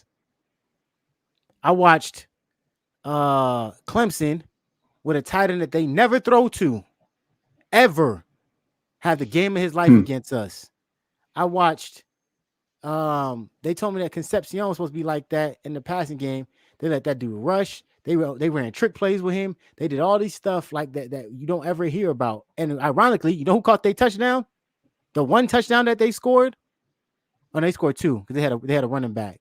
The first one that they caught that gave them the lead was a tight end who I think converted like earlier in the week or some shit like that. The dude was a running back or something like that. They made him tight end, and this dude was running butt naked wide open on the under route. Every week, teams figure out a new way to figure out how to beat us, and we keep slamming our heads in the wall using the same 4 or 5 receivers. And at this point, I would probably say closer to 2 than 4. The only thing we rotate is the running backs. Which is don't get me wrong, that's a great thing to have in your room. But outside of that, like the tight ends are non-existent. We don't use those. Yeah. And if we do, is Cam McCormick dropping it or gaining no more than what? I think his longest catch was 20 yards this year? Maybe. Surprised me. Yeah. Riley Williams showed a flash against a way lesser opponent. He scored once. I'm keeping my $20 in my pocket, by the way. I told y'all. I said if this man ran if he ran a Texas route or something out of the backfield to the running back to get him down the sideline, I'd walk up to him and hand him $20 myself. I'm trying to see if I can get on the sideline for Louisville. I was literally ready to do that. $20 ready, and I knew he wasn't going to do it. So here we are. I don't know who's handcuffing the offense. I don't know if it's Mario. I don't know if it's Dawson. I don't. I truly don't. But I do know I'm looking at something that looks vastly different from games 1 through 4 of this season. And that's the most infuriating part because we were on track to average 35 a game this season. Now at this point, if we get over 20, it's a blessing. In the spring game, up in wherever the hell Gaddis at, you saw the coach go off on this man. This shit look like paint dry. This man went like that's the coach's job. I'm not telling him to come. I'm not saying he needs to come out and you don't need to come out and bash Dawson in public, but we can sit here and say Dawson this and Dawson that. You the head coach, bro. Are you telling me you don't know when something doesn't look right? You got to be able to know when something doesn't look right or you want something else implemented. So you just sit back and just say, all right, you don't have to know a ton about offense. Like you don't have to be a former OC, but you should know what it should look like. So you should be able to go to him and say, hey, look, we can't on 3rd and 1, just out of what we want to be and what we're trying to build. I do not want us lining up in the shotgun unless you got something funky you finna do. I don't want us lining up in the shotgun and handing the ball off for a 3rd and 1. That doesn't do anything for us. We need a package. Or hey, can we get a package to where we can go up to the line of scrimmage? Gaddis had one. We had one last year. Can we do that? Even Lashley had an I formation. Can we do that? Or can we say, hey, this week in practice, we need to work on our goal line packages. We need to work on doing something different. Bro, this is the head coach's job. I don't have to be a specialist, a guru, or anything to go in there and say, this is not what I want. I want something more effective than what you're giving me. So that's why we in Mario ass, and that's why we should be. So let me ask a question about the quarterback situation. Real quick, before you ask that question, Rich, between you and KB, are you all saying that Oregon fans was right? I am. Yes. They didn't put my thing on there, but my thing at the bottom said we owe Oregon fans an apology, and I apologized to one the other day. I don't even know who the hell he was. I just saw him and said I'm sorry. Shit. Right about what? Be more detailed, KB. Right about Mario's inability as a game day coach, as a game day planner, just period. Like, yeah, they said they told us like, hey man, this guy's not a good coach, not on the sideline, not with the X's and O's. And we was all y'all just bitter, y'all mad 'cause we took y'all coach. This Oregon fan apologized back to me. He said, "Bro, no need to apologize. We're sorry. We apologize for sending you him." I was like, "Whoa, Oregon. I tell Oregon to shut up. They have some good years under Mario. yeah," but they telling the truth. I watched him. Like I said, that's what I'm saying. I'm not saying yes yet. This is year 2. The team is improved, whether we want to identify it or not. But my God, I don't know why it feels like he has to. I'm not saying he's handcuffing, but it damn sure feel like it feel like he has to have his hand in shit that he just shouldn't have. It feels like that. I don't know. None of us are in that room, but it just feels like his hands shouldn't be in some of the things that they're in because it's Mario. Yes. Okay, so listen, I went and stood in the stands, right, and just wanted to listen. I wanted to experience the show from the other side. And bro, it's depressing, dog. Listen to y'all talk. It's like I had to go get a volume. I had to go fucking turn on the Disney Channel, bro. It's depressing, dog. And I look at the score, and dog, we went toe to toe with the number 4 team in the nation. You know what I'm saying? And it's a rivalry game. We kind of expected it, but that shit could have got away from us, dog. I'm telling you, it could have got away from us, and them boys fought because I'm telling you from where I was from the sideline when Travis them decided to turn it up, they were getting down the field in 2 or 3 plays, and we would answer back, or we would even stop them and help them to a field goal. Mm-hmm. So I guess what I'm saying is, man, first of all, man, can we get some Doja Cat in here or something, man? We gotta like hyping up the place. Can we smile? Can everybody just smile? No, hell no. Listen, you gotta depressed, though. It's depressing, dog. Listening to us, bro. Let's talk about money. It's just frustrating, though. No, one second, Rich. Rich, 1 second. Wait up. All right. So Mario, my concept on Mario. Why would Mario have his hands in everything or be afraid? Like I said, okay, I'm gonna explain something to y'all. When NFL players, kids can play football, right? They come to the park, they get their lawn chair, they sit down at practice, and they watch their son experience football for the most part. Some of them become coaches, but most of them, they just watch their child experience football, right? Mm-hmm. These guys that played in the NFL, the ones who've experienced football on the highest level. But then you got dads for a lot of times who didn't make it to the highest level. Maybe we're good in high school or some shit like that. And a lot of times those are the guys that's always interjecting into what the coaches are doing and blaming the coaches and all of this shit. Like a lot of times you don't hear that from the Najees and those guys. You know what I'm saying? They just, the coach may be dead ass wrong, but for some reason he has a respect for the game, the coach. He's just, hey, listen, I'll teach him when he get home, whatever. I think Mario fear comes from what he doesn't know. Like I think he's the guy that he's the guy that is sitting there and don't really know. You know what I'm saying? So what you do, you try to control. And that's just my whole theory. You know what I'm saying? So you don't know, so you try to interject yourself control or interject your footprint on things just because you feel that, hey, my footprint got to be in there somewhere, right? That's the dad that didn't make it to the next level, that can't just sit there emotionally intelligent enough to watch a coach fucking go 3-8 in youth football and be okay with it. You know what I'm saying? So that's my theory on it. So is that what Mario's doing with the team? Well, I think sometimes he doesn't know when to interject himself. As we saw, Dawson ran double tight ends at Houston, so we saw a little But piece of that. they threw the double tight ends at Houston. Somebody was pointing that out the other day. They threw to double. They ran double tight ends, but they threw the ball with those double tight end sets. Sterling I asked a think very, very good I question, think by the way. I think it's not fair. I think it's not fair when it comes to Dawson, even Guthrie, right? We, we don't know what the hell. Like Dawson put an offense out there, looked good at first. People got his own film, and then his quarterback went haywire. Dawson is experiencing this at the same time that we are.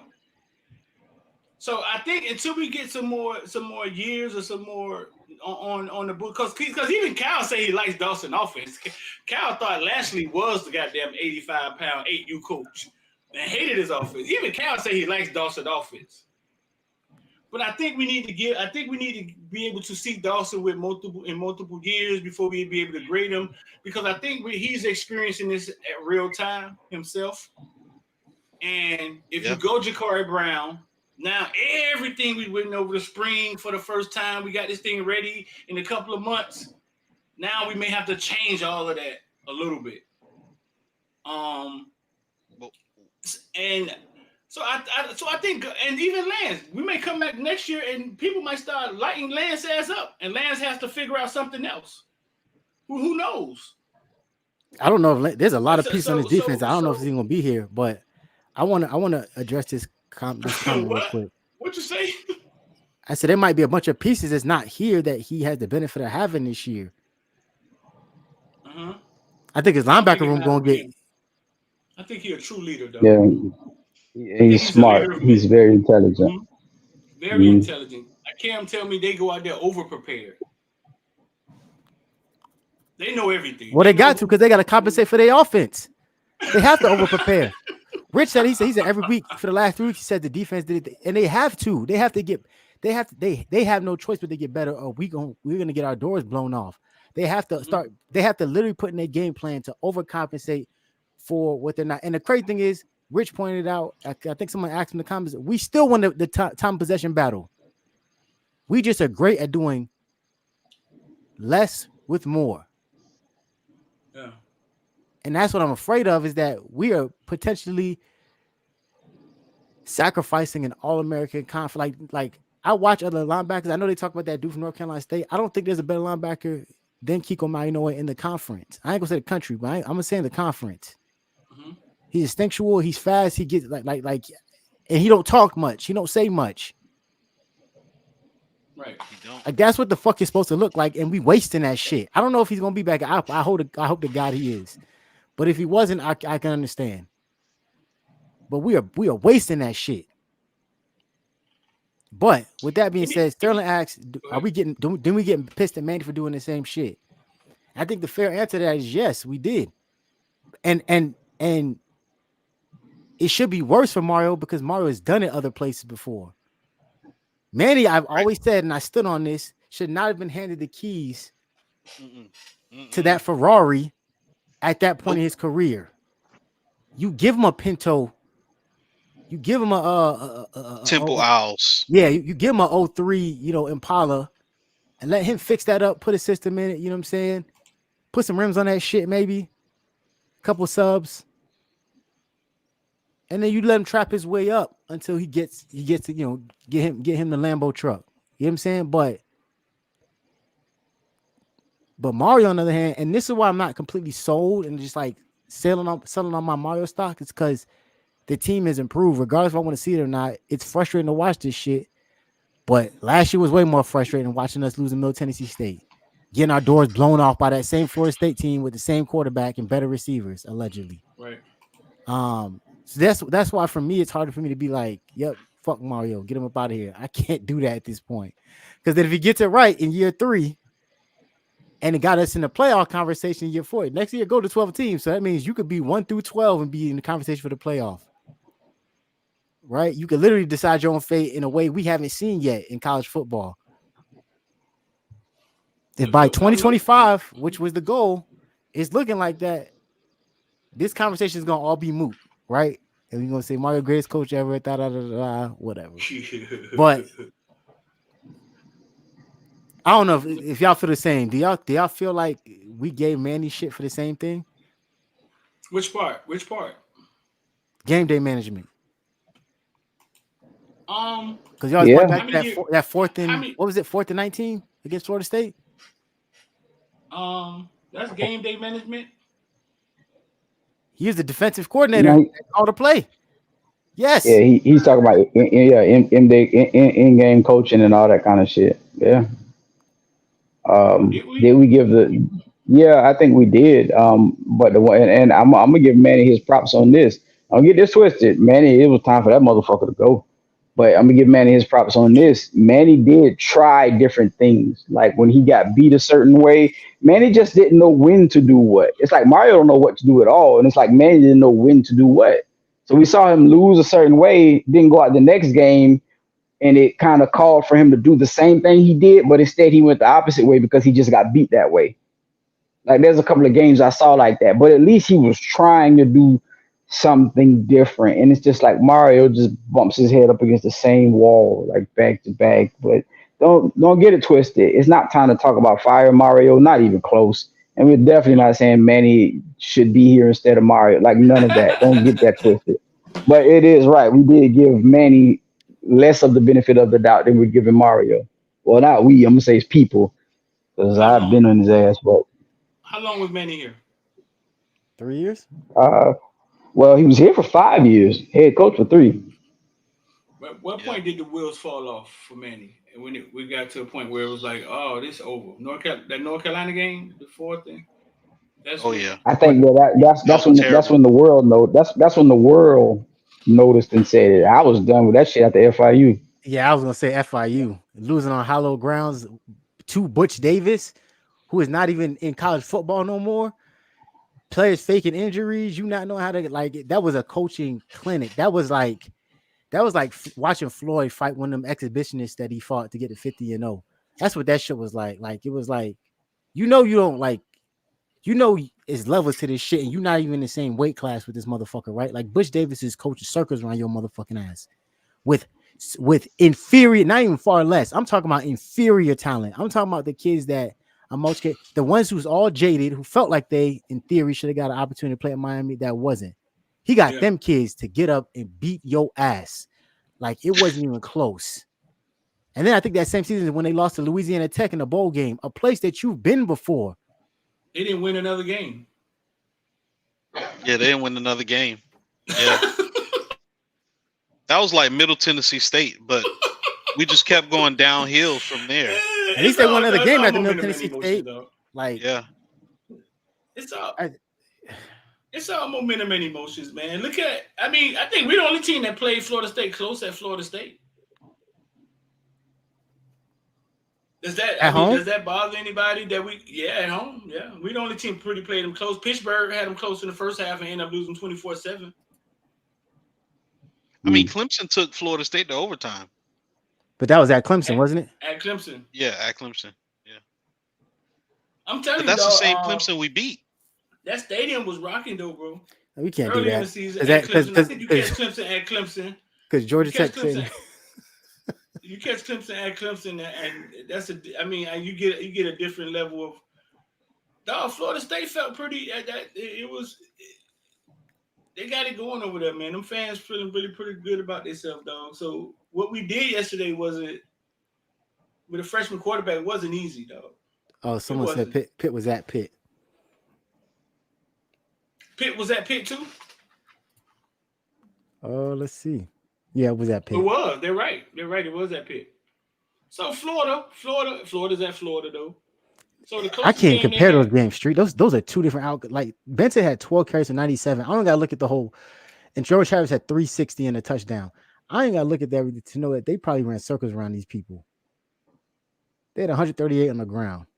Duke played them the closest, looked like 38-20. We played them the closest. Yeah, it was us, not them. Duke, I think Duke might have won if their quarterback didn't get hurt. A lot of people say that. That's the whole point, Manny. That was the whole point of my statement. I I was saying we played them the closest. That was the whole point. They played them the next closest. I'm gonna love to see this Florida State UF game. Fuck both of them programs as a established organization and a crew, but I think it's gonna be so interesting to watch. Because, like I said, I do not believe in transitive properties. Because if we do, Georgia Tech got their doors blown off by that same Clemson team that we beat, but we lost to Georgia Tech. So what does that mean, right? And you can say, oh, it's because he didn't take a knee. It doesn't matter. Like, the fact is, that team did not look good. It was after a bye week. We should have been rested and healthy as it should have been. And so transitive properties do not work. We can't use that. But I will also say, asterisk, I'm interested to watch that because that same Jaden Daniels team, that he was doing his thing, but they could not figure it out against that Florida State defense.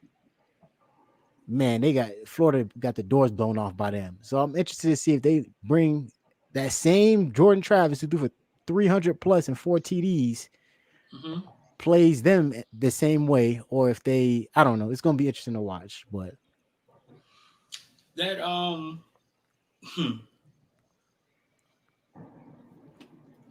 Jordan Travis.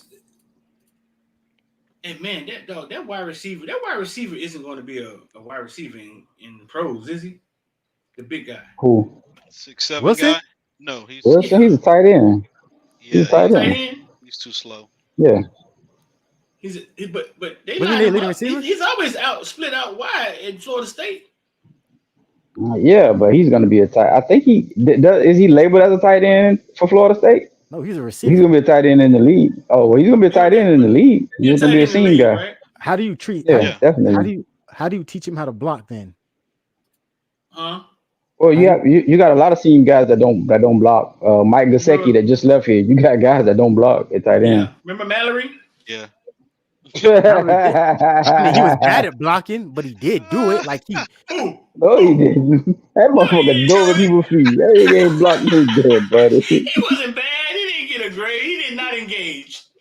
Oh my God, at all. That boy used to look at safeties coming down and be like, "Oh, he's too small for me. I don't want to hit him." Oh, like, I just bro, saw. What? Okay, I just saw that Washington beat Utah. And Utah was ranked 18th. Yeah, Washington definitely jumping Florida State. Yeah, for sure. Mark my words. Washington's jumping Florida State. Make a stick, make a fucking clip. I don't care. You don't beat a 3-loss Miami team by 7 at home, unranked, and think that you. They might not count our rivalry game. I mean, the rivalry games are the rivalry games. I don't give a damn. Washington. So I just want to say, Kelvin Utah. Benjamin has better hands than Johnny Wilson. Wilson was faster than Benjamin. I don't think so. I don't think so, bro. Y'all tried. Yeah, I think y'all tried Kevin Benjamin. You ain't seen Wilson run away from nobody. When Jordan Travis puts those, he's a possession receiver. He's like our Lawrence Cager. Yeah. He puts those and don't have hands. That's why I said Lawrence Cager. Yeah, and I watched Lawrence Cager jump up for a fade ball, drop the shit, and then get the next play called to him and then start celebrating like he did something because he caught it the second time. If you don't sit your ass down, Suzanne Street. Wilson, in the second half, Jordan Travis just started putting the ball on him. Basically, my man against your man. And he would put the ball on him. And because the first half was so dormant, the first half was so mediocre, I think they kind of lull you to sleep outside. Because they're not doing much. It's almost as if his risk level went up and he started taking more risks. When he waved off the coach in the end zone and he went to 4 and 4 caught the touchdown against our kid. It's almost like he starts taking more risks, but taking risks with his guys. You know what I'm saying? Like throwing the ball to the guys that make the plays. He's not good though. He's just tall. You see him? He drops balls all the time. He had 2 or 3 drops. He's tall. He going to the league though, huh? Yeah, if I watch, I'm not saying that. If I could watch Rambo break a single season receiving record and not get drafted, I'm not sitting there saying that Johnny Wilson going anywhere. Nah, but he's a mismatch problem if you're a tight end, though, dog. Yeah, he's 6'7". So I'll give you an example. I'll give you a good example. What round did Jimmy Graham go in? Ooh. Fourth? So you might be looking at somebody saying I can make that out of Wilson, because I don't know if y'all remember, but Jimmy Graham couldn't catch. No. I take that back. Not that he couldn't catch, but he had some drops.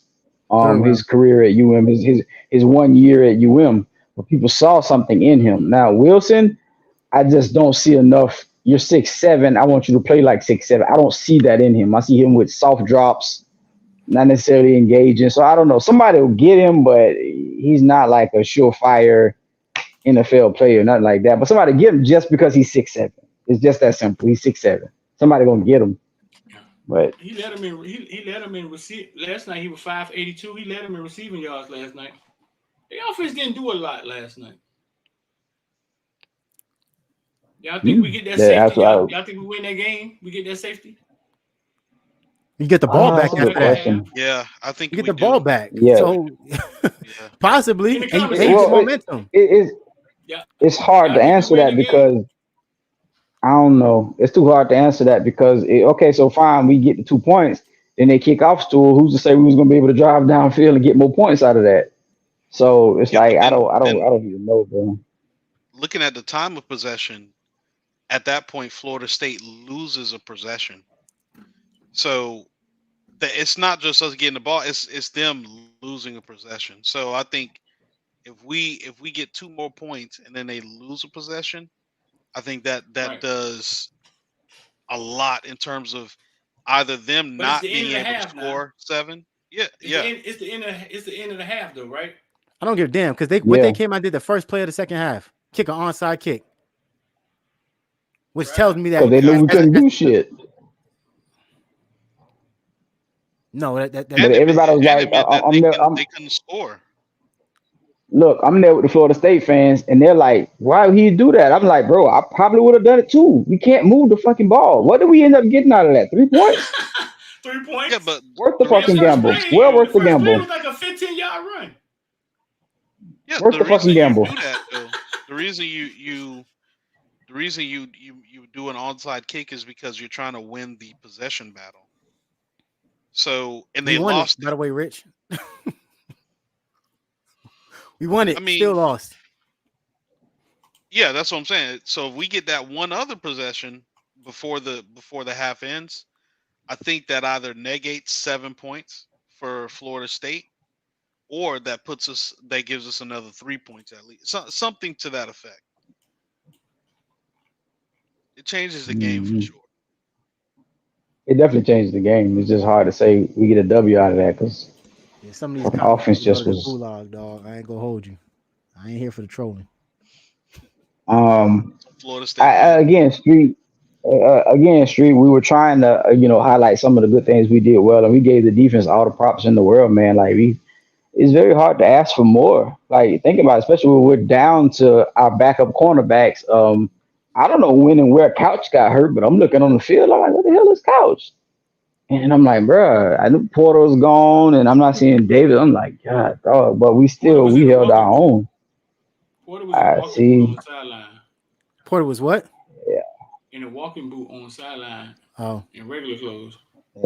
Yeah, that's our guy right there. Like if Porter was 6'1", they be talking about first round pick, man. Like for real. That's how good he's been this I year. agree. They don't even throw at Porter.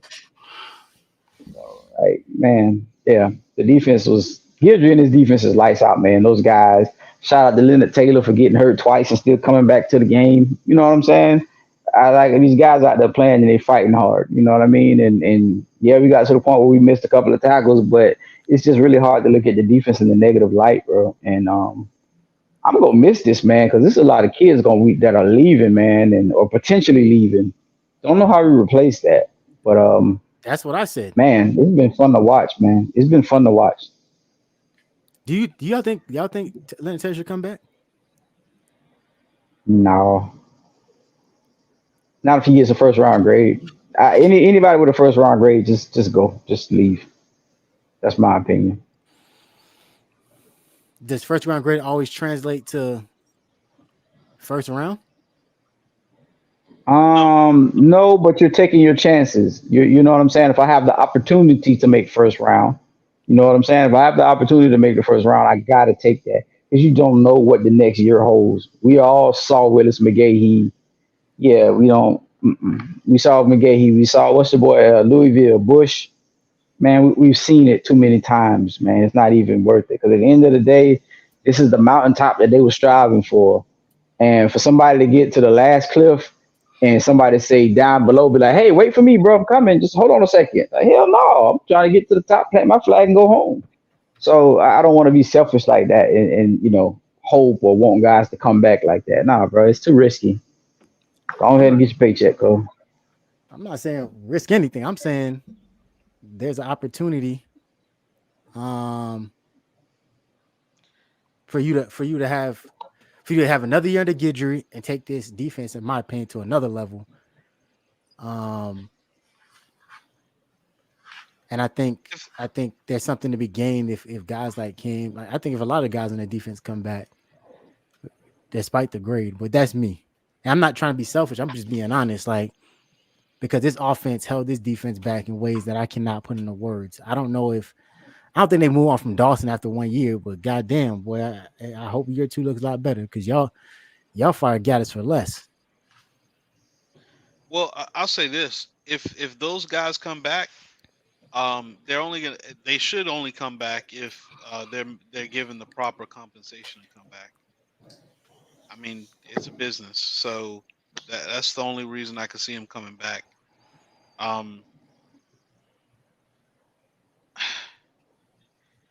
At the end of the day, though, I think if they do come back, we'll have a great chance at winning the ACC and possibly, bigger and better things. I'm not going to speak on the playoff, especially with this incremental success we're having as opposed to these big jumps.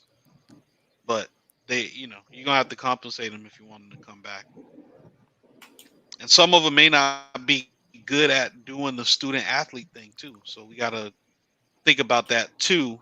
When that comes into consideration. The only person that I think should move on either to another team or try their hand at the league is yours truly.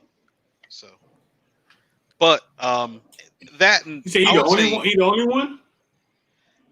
yeah, I'm gonna take that because I do think Cam, of course.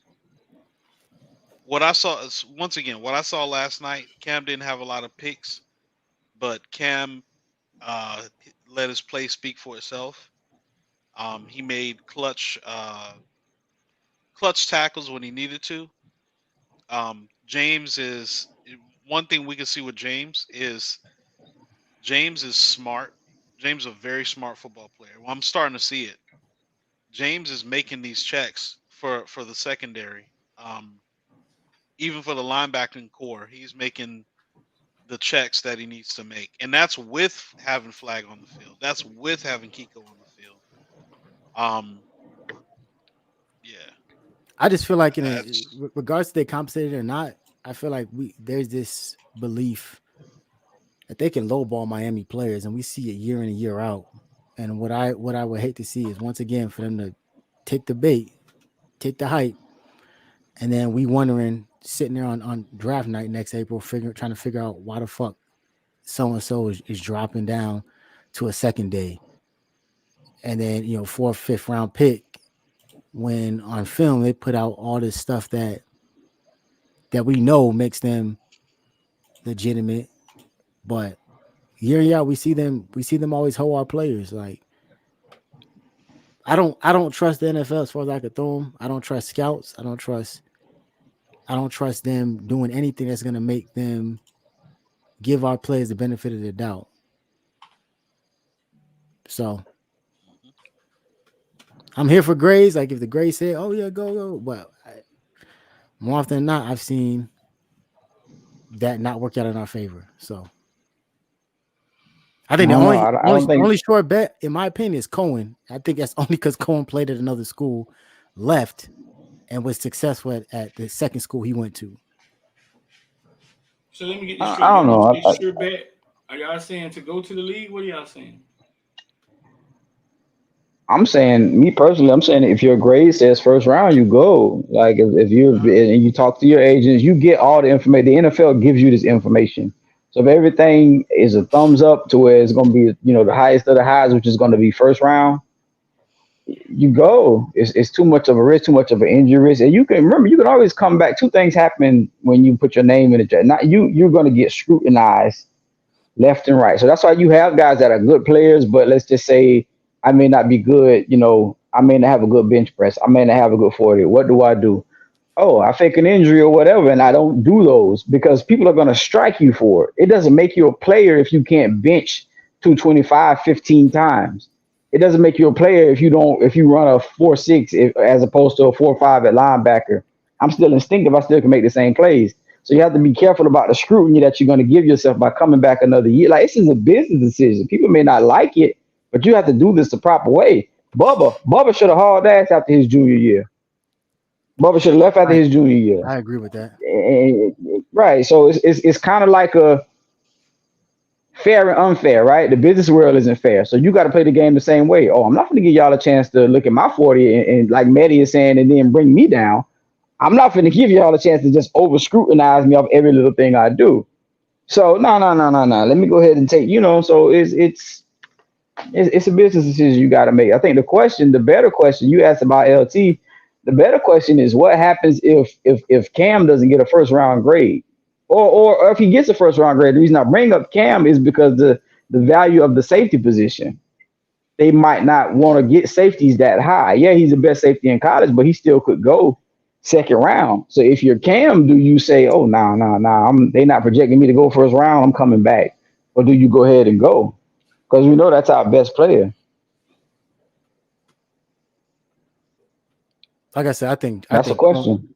I didn't even know what the fucking draft symposium was until Javion Cohen got here. I didn't know that was even a thing.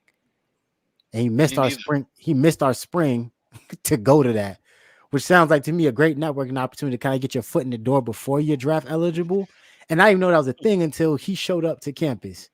And I was like, what the hell is Javion Cohen? And nobody else on Miami's roster went or got invited to go. Got called to that, right? And so I don't know.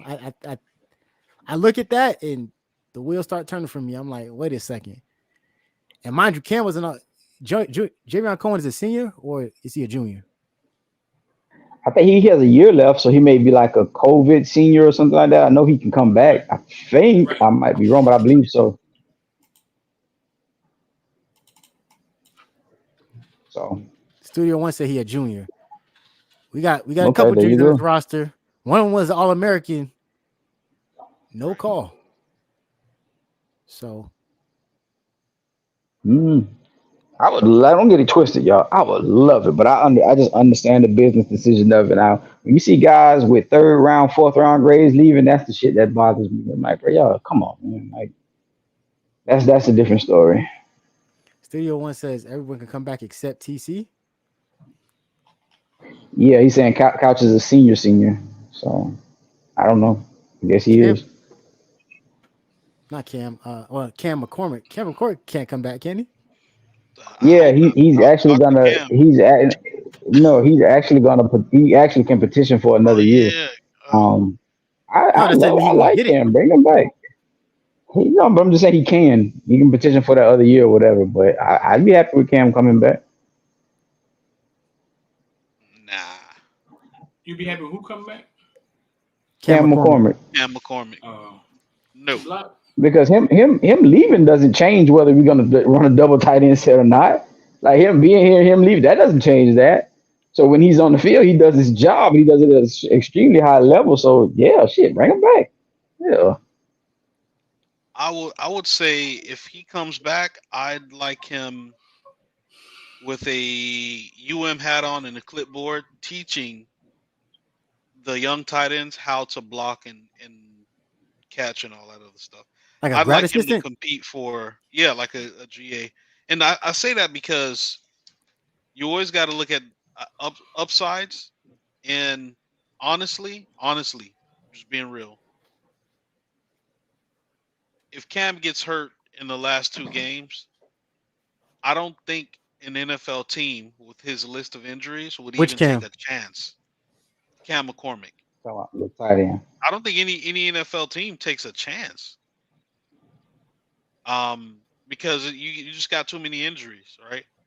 So in my opinion, I'm like, Cam could get a jump start on being a coach and impacting players' lives, by becoming a grad assistant and going through that process, and one day becoming if he wants to do that, becoming a head coach or whatever the case may be.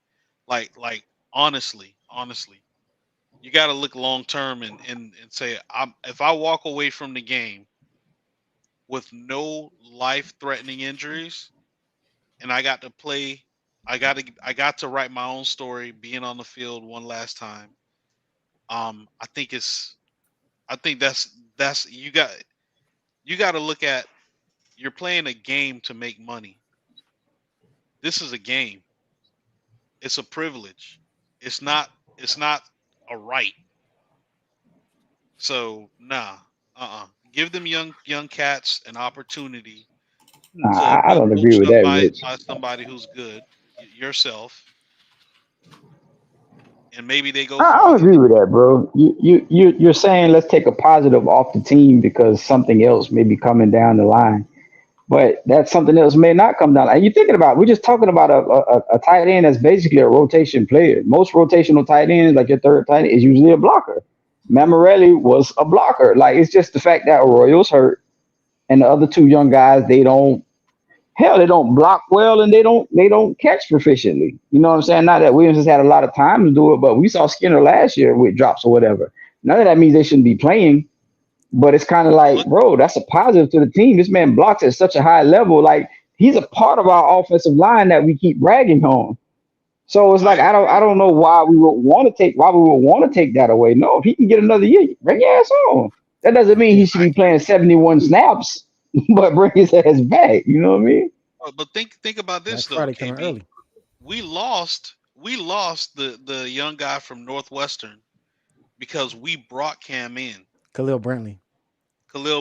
I don't think that's why we lost him. Yeah, I think that happened. Listen, Yeah, I don't think that's gonna happen regardless. I don't think that's why we lost him. Here's why though. Khalil did not want to get done the same way JB is getting done right now, and Khalil was like, "I'm clearing it." I think last year, he got another roster. FIU, I think, but last year Khalil got done the way he shouldn't have been done, and I think that set the motion for him leaving. I don't think it had anything to do with it. Could, don't get me wrong, but like last year, that broke the camel's back. I don't know about that, because I wouldn't fear this motherfucker coming in. He been in school for 8 years, barely played games. I don't think that would really bother me, like that guy. It's just the simple fact that I put in all this work and y'all still wouldn't play me.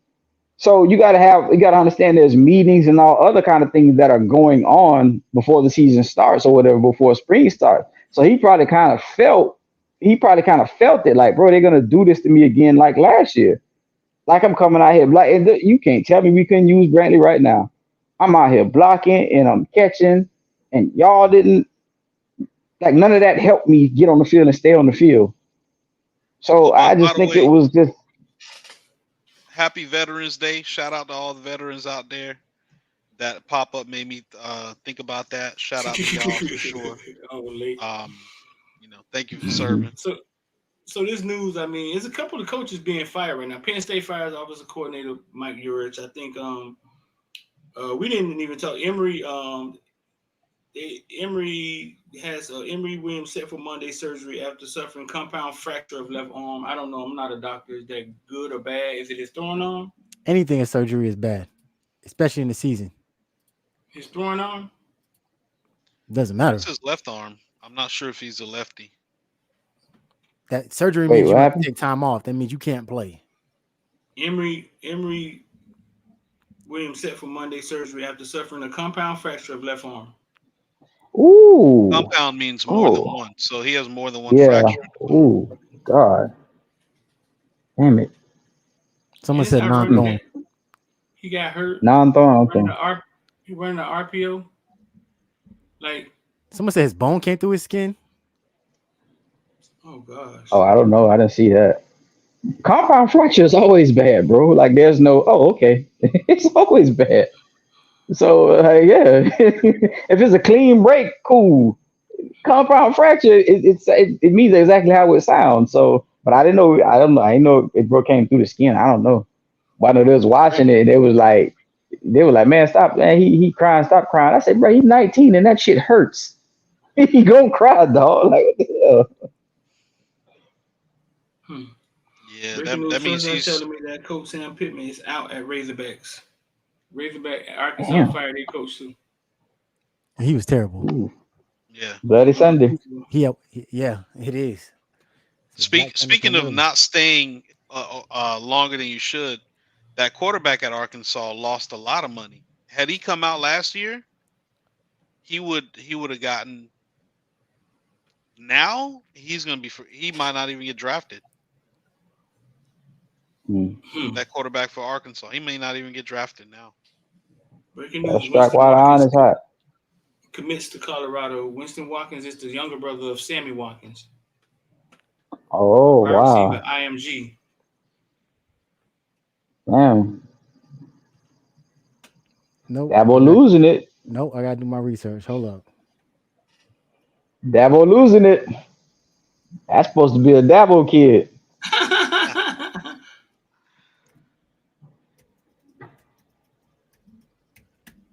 This is non-throwing arm. I'm okay. Not okay with that. He But decommitted from Colorado. Huh? He decommitted he from Colorado. decommitted. Decommit. It is. You're right. I got my little emoji in front of it. I couldn't see the DE. It said commits to Colorado. You're right. He did decommit from Colorado. How big is Sammy Watkins? You're right. I'm up here reporting wrong shit. Huh? How big is Sammy Watkins? Sammy Watkins wasn't that big. Yeah, I think he was. Wasn't Sammy Watkins a big receiver? Let's see. He was 6 feet. Like 6 feet, 6'1". I seen him play in live versus Duke. He was about 6. Yeah, Rich. Yeah, Rich, no. Yeah, you're right. I can't question. Never question Rich. Remember, I was up there on Nigga Hill. Remember? Throwing all the niggas around. He's 6'1". 6'1". How much he weigh? How much he weigh, Street? Nigga Hill. 211. Oh, okay. So I thought he was a little bit bigger than that, but that's pretty sizable. From Colorado. Didn't y'all wait? Didn't y'all have like a family member of Sammy Watkins? Didn't y'all have like a cousin of his or something, Rich?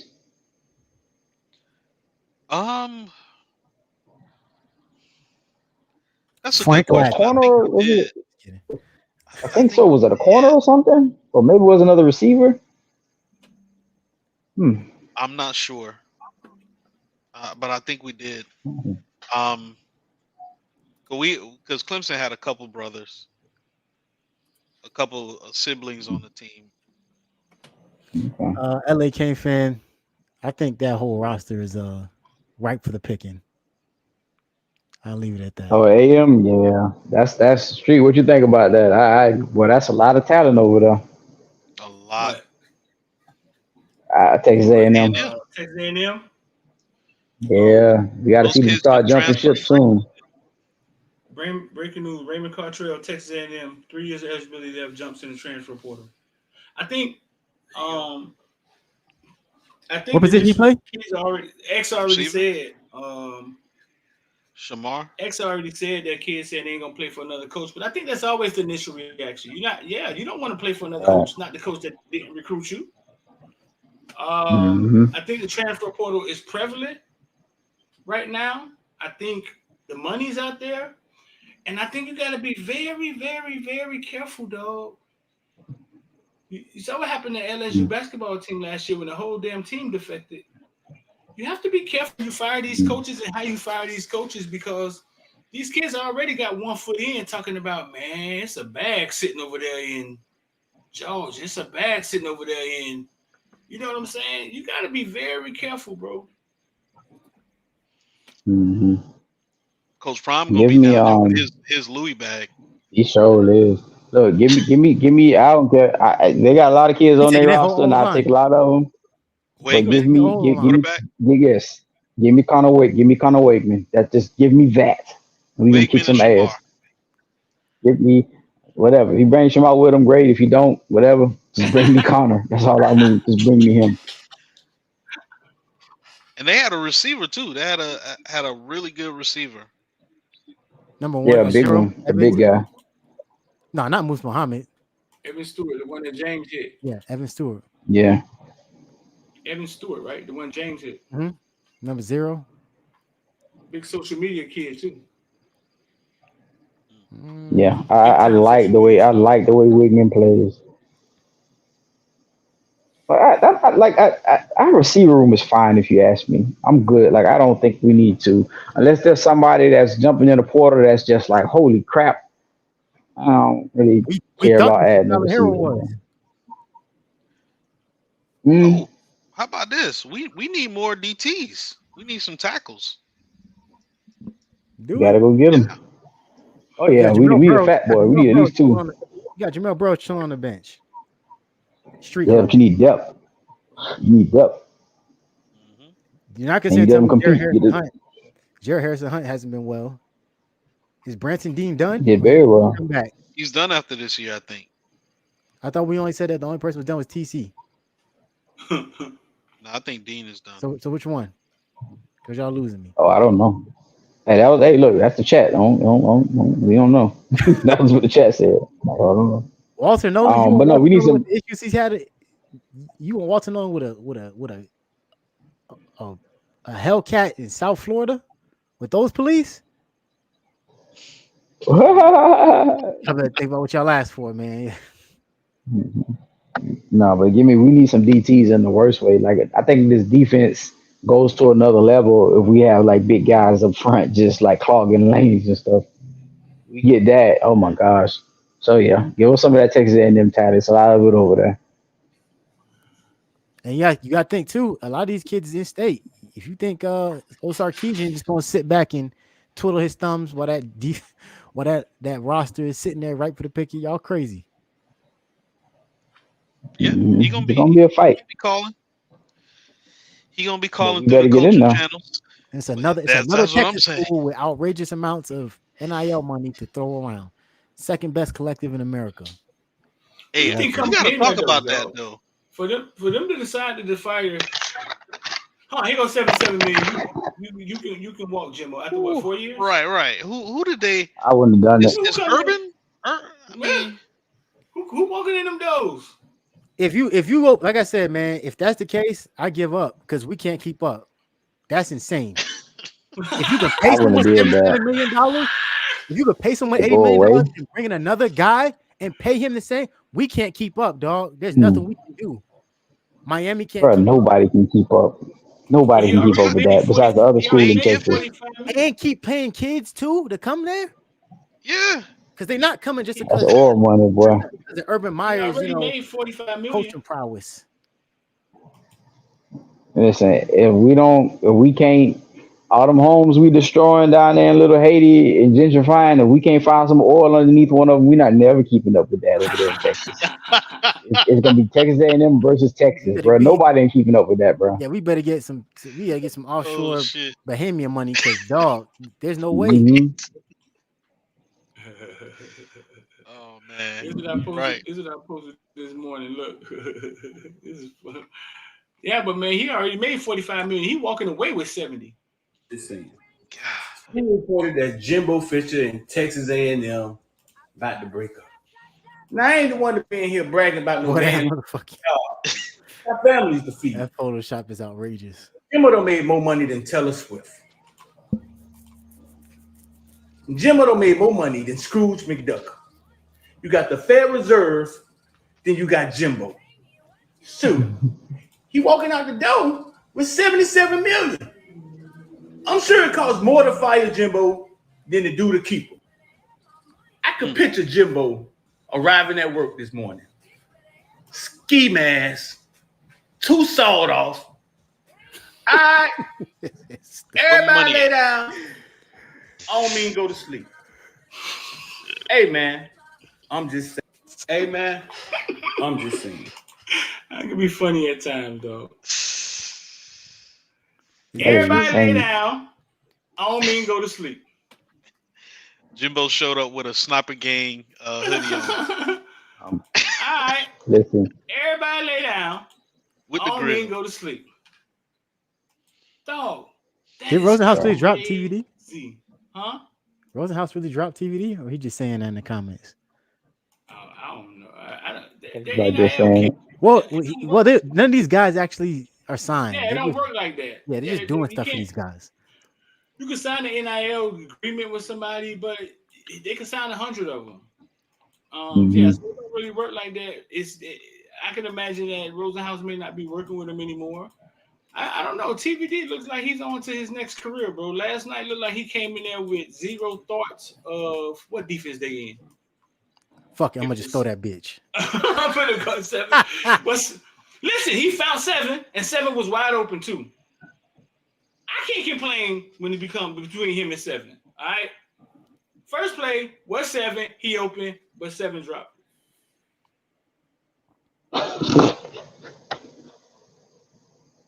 Say that again. I zoned out for a second. Say that one more time. I'm sorry, dog. First play of the game, he comes in and he finds his own boy. He finds 7 open, and then he drops it. But first play of the game, he comes in, he finds 7 running wide open in the middle of the field. At this point, I wouldn't be surprised if I see them boys on the sideline, TVD and X just going, Maki, da, da, me and us may never part. Like, bro, like, them boys got an agreement. They got a pact. They got something, dog. I'm not mad that he found them. I'm not. I'm just saying, dog. Like, bro. My brother's God. Yes. There was a yes, you voodoo are. priestess during the off season. She linked them together forever. Yeah. But only death can keep me from it. Maye, me and you roommates, Maye, right? I'm the starting quarterback. You're a sure hand receiver, but you fast, but you got one eye. I don't know. I could literally push you into the NFL or fucking close, right? Being your quarterback. We sitting in a room, and let's say we're not white. Let's say we're not white. X is Hispanic or something, right? And TVD's white. But let's just say we don't look like everybody else on the team. Do we ever have that conversation one time in 3 years? Damn, man. They just put them dudes in the transfer portal last year, dog. We watched them put the kids in the transfer portal. You saw that? Ooh, that was brutal. Tree, I want you to think about what you're saying. Uh-huh. Because you're starting to, your trajectory is heading towards dangerous waters. You're telling me that a quarterback. I'm saying that you're saying that a quarterback possibly concocted a scheme. No. See, now you putting it in dirty waters. Get your ass back in the room. It's me and you. I'm telling you what you're saying. I'm telling you what you're saying. It's me and you. Do I ever have the conversation? Let me say the conversation out loud for me to take this somewhere else. Do we ever have the conversation of I'm my brother's keeper? Dog, listen, I will look your way first. If we could get each other there. Do we ever have that conversation? If you do, well, that's dangerous. That's all I'm saying. I'm not saying. Okay, look, Street. I'm gonna say yes because I remember like coming up. That's how me and my boy used to talk about. Like, bro, whichever one of us ball out, it's gonna be a package deal. See, if I make it to this school, I'm bringing you with me. Like, it's a package deal. It happens. It happens in high school. It happened with Sean Taylor and Buck Ortega. Nobody can tell me why Buck was on this goddamn team. It happens all the time. So I think Brian Dawkins, that was part of his story. I think he got a package deal or was trying to get a package deal with somebody. I think when he was supposed to go to Florida or some shit like that. Happens all the time. So why would it stop once we get to college? Because the bottom I'm line, just saying. the elephant in the room is what Kaiser Sose said. The greatest thing he ever did was made the devil.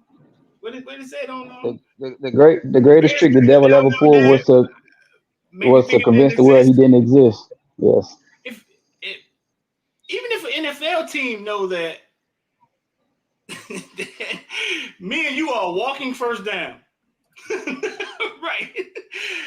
I could be on the bench. You know what I'm saying? But we are walking first down. So I started quarterback get hurt, and our backup combo is Restrepo and TVD.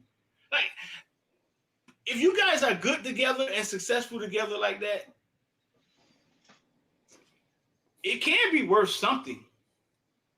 But does the conversation ever happen? That's the thing. Like, are we team players like that to the point where we don't have the business after watching this business for 2 or 3 years, right? And you looking at it like, damn, this shit brutal. Darren King just came in here and jumped in front of shit. That's. Do we look at each other and be like, man, hey, let's get each other there? I ain't saying I don't throw the ball to nobody else. I'm not saying that. But what I am saying is somebody got to be my number one is you. I don't know, man. I mean, I don't know. I guess some people probably built like that. Some people probably aren't. I guess I'm just looking from as a coach, man. Like, nothing against that because players play the game, but if that is the case and that did happen, boy, Tyler can't be here. Tyler and X can't be here anymore. Well, who the fuck put them in a room together? They did. Are you talking about like the school? I control that shit. Like I don't know. Maybe they live off campus together. Maybe. Like they got to be a rule or something, right? Like the quarterback should not be able to room with no wide receivers unless they all in there. Right. People bringing up Kiko and CC, they bring up the Brown brothers. Like you gotta understand something. Those are brothers. Yeah, for one, they're brothers, and Mario believes in that shit because he did the same thing. That's literally him. He's the younger brother of another lineman who went to Miami. So that's gonna stand on that, and they believe in family. Second thing is the y'all forgetting that contrary to what y'all feel about Big Brown and Kiko were both productive at D1 colleges. Like this isn't like a high school or like they were both productive. They just happen to have on paper more talented younger brothers that they wanted at Miami. You take that deal 7 days out of 7 days of the week and twice on Sunday, right? Y'all are saying that one guy is in a room at the school with possibly better receivers. Not possibly, they are better receivers. And you're force feeding one person the ball, and it's almost holding back the offense. Like, show me the Xavier Restrepo stat line where you say Xavier won that game like Jacolby did last night or could have last night. Show me the Xavier Restrepo stat line where it's like against Texas A&M, maybe. Did he? Who had 3 touchdowns in that game? It wasn't Xavier Restrepo. It wasn't Xavier Street. Oh shit! I tried.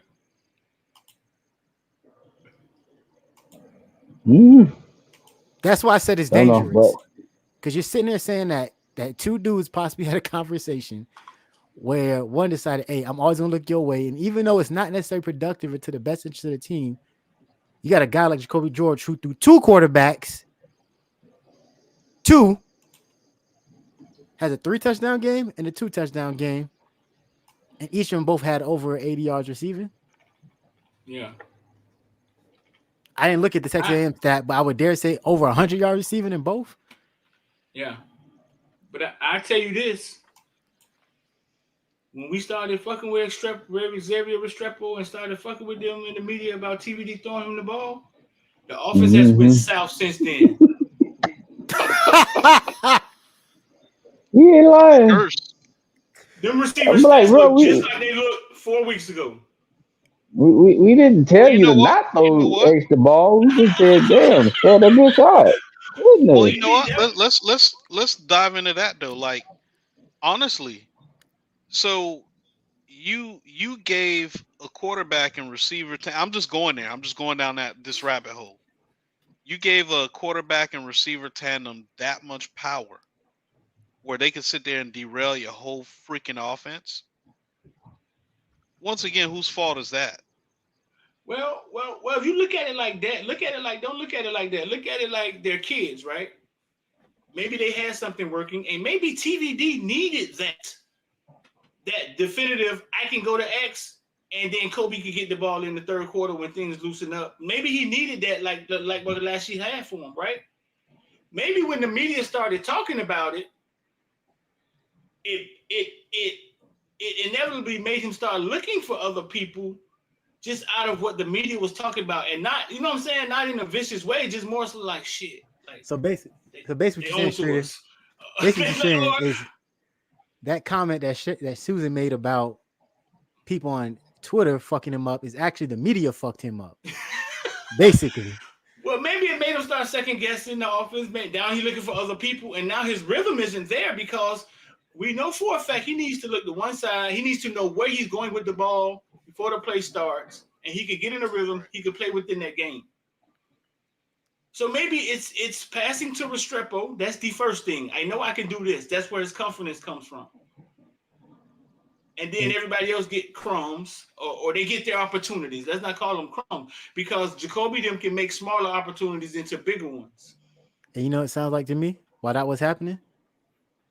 Jacolby went right over to Emory Williams and said, hey, fuck what he talking about. When you get in the game, throw me the damn ball. I'm the safety outlet. I'm the safety valve, not him. And we see the evidence of it last night. I was on the other side of the field when he threw it to Kobe, dog. I was on the other side of the field, and from my view, I could see it go through two defenders. Man, when I saw it on television, oh my God, I cringed. I was like, oh. Mm-hmm. I don't even think Jacolby knew he caught that ball. Yeah. I look down like, oh shit, run. Right. Yeah, exactly. That should have been a pick. Yeah, that was NFL throw or not? My view, it looked No, like an NFL throw, dog. that's a From pick, my dog. view, I was behind him. It looked like he dropped it in between the safety and the cornerback. That's what it looked from where I was standing at. I'm like behind him in the other end zone. And it looked like he said, fuck it. I'm going to drop it in between the safety and the quarterback. We finna lose anyway. That's what it looked like. And Yeah, it worked. that wasn't an NFL throw, bro. That was a pick. I don't know what that safety was doing. That was a damn pick. Yeah. I see somebody said Kobe is underused, and I'll say Kobe, and this is the floor for Kobe, but he could at least be used like they used Johnny Wilson for those Right. 10-yard Just throw the fades. ball up. Mm-hmm. Yeah. They did to the tune of 29 yards. A few times last night. When TVD came in the game. Hold on, let's talk about Kobe Lee. They targeted him a little bit last night, right? He's never really separate from anybody, right? He never really gets separation, doesn't seem like it. That's what it seems like. They target him a few times. He don't really fight for the ball either, does he? Like, I think the ball placement is a problem. Like, you know, I think you got to throw it up. He's 6'5". You got to throw it up. Okay, Right. You can't be throwing the body passes because I give you that. Mm-hmm. that's when he has to fight for the ball. You got to throw it up. But when they throw him them screens, it always surprises me on his yards after catch. He's not as slow as we think he is, and he's strong as hell. So it's almost as if they need to figure out his skill set, bro, and where he can succeed at, because he's faster, more explosive than I thought he was. He's very hard to tackle. He is. Yeah. So it's just, and I don't know if it should happen in a year. I don't know how long it takes for an offensive coordinator to get people to where they should be. You know what I'm saying? But I think he needs to figure out how to get Rashard touches. He ran the ball up the hole one time, for 7 yards. He looks like the most explosive player on the team, period, dog. Anytime he touches the ball. I'll ask you and I'll ask the chat. Has Kobe Young regressed this season? Nah. No, not even close. I think it's TVD, bro. I think TVD just is limited at what he's able to do. If Kobe Young played on the right side of the field, would he have a better season? You think he'll beat I Jacolby? think so because I think he'd get more targets. So yeah. But you have to again, that's what I was saying earlier. You have to watch these games after it's over and see what kind of view you can get. You gotta like people love that narrative of he can't get open or he can't create separation. You know how many times I've seen him open on the deep ball, we either underthrow it, we overthrow it, or we don't throw it at all. Like for a guy that people feel like he's slow and yada yada yada, how the hell does he keep getting open deep? And I saw him literally beat somebody off the line last week against Clemson or whatever. The one TVD, not Clemson, UVA TVD, he just backed up all the time in the world and just threw the check down to Mark Fletcher. Didn't even look at the left side. That man beat him. Yeah, NC State. I'm sorry, not UVA. Goddamn, NC State beat the man right off the line of scrimmage, hand waving, deep ball. Then the man, your boy didn't even work the field at all, bro. Yeah. So like, no, Kobe Young is Kobe Young is out there playing, bro. He's got to get more targets, and he does have to get tougher and stronger and learn to be 6'5" on the field. That I won't deny that, but still a weapon, still underused. What's your thoughts, Rich? You think he regressed or he progressed? I think he progressed because we see him doing different things at wide receiver. So that's always going to be good for him personally. Once again, you go back to the profile of your wide receivers, and this is why earlier during the season I was mentioning what I said about Going to the Restrepo is with Restrepo. You got to remember, Restrepo is going to be a slot at the next level, right? What are the things slot receiver has to do well? They got to catch the ball in space. They got to be tough. They got to be gritty. They got to know how to catch the ball when the game is on the line for first downs. And that's where you're going to make your money at the slot. But what do you got to, if you're 6'5", what do you got to do? You got to make contested catches. You got to know how to high point the ball, and you have to be tough to tackle. You got to be that wiry strong, especially if you're going to be a possession tall guy, right? And of course, you always got to block as a receiver for sure. So I think with the combination of routes he ran, yes. Yeah, that's just silly right there, and I'm glad they took that touchdown off the board. Is nobody gonna? Did nobody recover the ball? No, bro. God, how can you do it that number bad? 7? You saw number 7, like what you doing? Right past the ball. 7. Oh, that's offense. That was defense, offense. That was offense. Now nobody don't see that ball just sitting there. That was way early. That's the earliest crazy. I ever saw. That's the earliest I ever saw anybody drop the ball. And it sat perfectly at the 1. That's the crazy thing about it too. Like the damn Easter egg, none of the kids saw just sitting there in your face. Yeah, man. Like 52? 2 other people run 52 past saw it. Like. Listen, 52 saw. 52 knew what time it was. Watch this. 52 for who? Is this Utah from yesterday? For Utah, watch this. Yeah. 52, I see. 52 knew exactly what time it was. Anyway, so this happened yesterday? We get put in the gulag again. You know how they do those. This happened yesterday? Yeah, it's yesterday. Yeah, I don't know if they'll pull it from Instagram. Like, I don't know if it sees it the same way from Instagram. That's craziness. Well, that's wild, bro. Did Drake May survive? Oh, that would have pissed me off. Is Drake May alive this morning? Did they win? Oh, they went to overtime. They won. Is he alive this morning, though? Damn. That hit. Yeah, I know he got the dub. That's all that matters. That was the play that got the dub. Yeah. That is all that matters. And that's what I mean. That play and the play where Emery fucked up his arm, that's what we don't get out of our quarterback.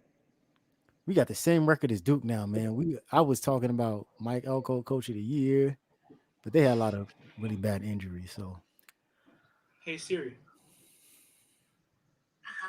is Drake May alive? You say Drake was born in 1986 in Canada. That's the only Drake she know, dog.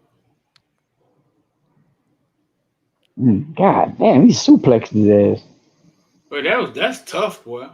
Good night, bro. That was a full blown suplex. Boom. is that targeted? You trying to kill him? Nah, hell no. He grabbed his ass and just. It is against Miami. Anywho, Did the ACC say anything about our safety yet? Susan said something about it, right? of course not. They didn't say nothing the last time. Whatever Mario looking for, they're not going to give it to him. We want an apology. Hey, we're sorry. Listen, y'all heard what I said. By 5. The fuck? I don't know how much trouble he would have got into, but there's no way I would have said, like, look, y'all get no sideline, take a lead. We ain't taking the goddamn field. Y'all not finna do us like this twice. There's no way. Not this game. I would have done it, bro. I don't know what kind of trouble I would have got into, but I would have done it. I said, y'all have to call New York and figure that shit out. But we're not finna play this. Not doing it. Till y'all change that call, we're not getting on the field. I don't know what a safety is anymore. I no longer know what it is. You do what you don't know. What you don't know is what competent refereeing is. That's what you don't know. Two game. Mario was pissed. Like twice this year, bro. You get a fluke. You get a fluke like that once in a blue moon. It happened to us twice this year. Nah, dog. Along with all the other penalties, not to complain about the refs, like the pass interferences and stuff. All right, cool. I'll let y'all have that though. But the one where he ride Chaney out of bounds and then throw him on the ground, I'm like, what? Y'all not finna call that? Like, what? Come on, man. Yeah, bro. At this point, like I said, I feel like it's almost moot to argue anything that even regards a questionable call because we not gonna get it, and that's why, like I said, we gotta get to a point where we gotta start limiting our offense. Because I can tell you this, you almost guarantee in a big game, if the game is big, especially against a ranked opponent, Francis Malgo is getting called for a holding somewhere somehow. At this point, it almost seems as a foregone conclusion. There's going to be some questionable safety call that won't get called. It's going to get missed. There's going to be some type of pass interference against Miami, and there's probably going to be a targeting in some case if the game is a big game. So y'all heard it first. Clip this, make it a what's called, because it's going to probably happen next week against Louisville. Those 4 things, along with death and taxes, are almost guaranteed when it comes to an ACC game in this hot dog water dog shit conference. That's why I don't want to be in this conference, but there's no telling that if we go to another conference, it's going to get any better. And if anything, it might get worse. So we got to get to Mario the top. Has to make more noise, dog. But we got to get to the top before we get top team treatment. We got to. Like, that's like all of sports. Explain what top team treatment is, Rich. When you got teams that hold us and we don't get the call. Like Texas A&M. Texas A&M is in the SEC. On paper, they should win this game. They might get certain calls that we're not going to get. Not saying it's right. I'm just saying you got to play with a chip on your shoulder like that. Because that's how you overcome that type of adversity. Because if you play and you're like, well, I know the refs is going to screw me out of something, but I'm going to play a close game, then you're going to lose. But if you like, it's us against the world all the time, like, yo, it's us against the world. Yeah, I know Miami is hated.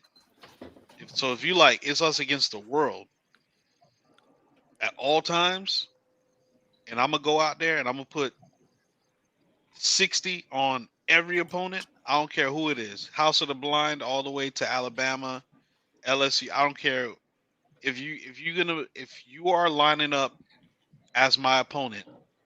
We about to light you up. If we have that mentality, And if the coaches have that mentality too, meaning you make the right decisions at personnel, we don't have to worry about what the referees do. We won't have to. Cause we used to do that all the time back in the day when we used to dance and all that stuff on the field. How many penalties do we get?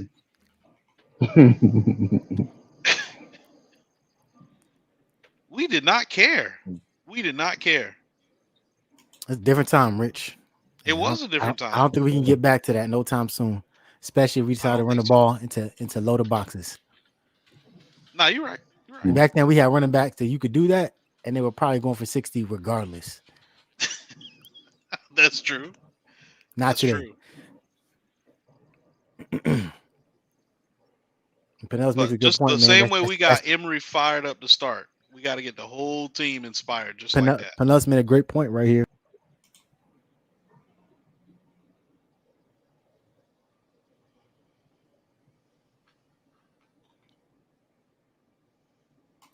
I don't know how I ended up going back, but Pinellas made a good call right here.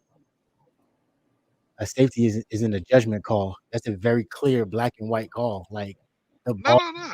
No. I agree. Therefore, but I've like I said, no other team. I've seen it questionable in the NFL a bit too, where it's like the ball crosses the plane, and it's not because the dude was trying to run it out. They were in tight formation, and he's lined up on the center trying to run it out. It's he's retreating between K. Klubnik and Jordan Travis. They're retreating into the end zone on a rollout behind the line of scrimmage, not behind the line of scrimmage, behind the goal line. Get sacked behind the goal line. Don't I see more safeties got called for people retreating in the end zone and throwing the pass incomplete to avoid a safety than people actually getting tackled in the end zone and it becoming a safety. Does that make sense? What I want to understand with this whole the safety rule, and correct me if I'm wrong. So at one point they were debating whether or not the quarterback was drug into the end zone versus him running back into the end zone. Not drug. Does that matter? Momentum. But would it matter? So so that's the rule. If your momentum takes you into the end zone because you decide, nobody else, to be in shotgun, to roll out in the end zone, and then I tackle you, that saves you from a safety. That's how I'm understanding this. That's what the commentators were saying, and I don't know if that was the debate with the referees. This is what I got. The first clip of safety happened at halftime, right? I was walking in the tunnel. One of the sideline referees, those guys are real referees, was walking in. Black guy. I say, bro, what are they trying to say with the safety? Like, actually, and he said the only thing they could be trying to say is that his momentum took him into the end zone, and he probably should be where the tackle started. The ball, wherever the ball at when the tackle starts, that's where the ball should be at. But shouldn't it only be on forward progress, not on just like forward progress? Well, that's counterproductive. No, so what it is what Street is saying. It's like forward progress. He's saying if his momentum takes him back there from the time that the tackle starts, but that's not what happened. He was already back there. We were close enough, but we didn't engage until he actually got in the end zone, ball clearly behind the line and all that kind of stuff.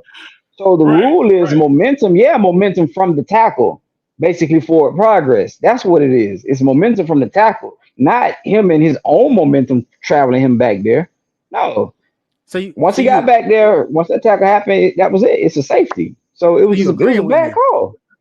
Okay, I thought you was about to lose me, dog. I was like, wait a second, what? Like, I was like, maybe I'm missing something, but I'm like, because on offense when it's forward progress, and it's benefited us too when guys are making contact with, they're not stopping the play. In some cases, they first touchdown, got dragged to the end zone.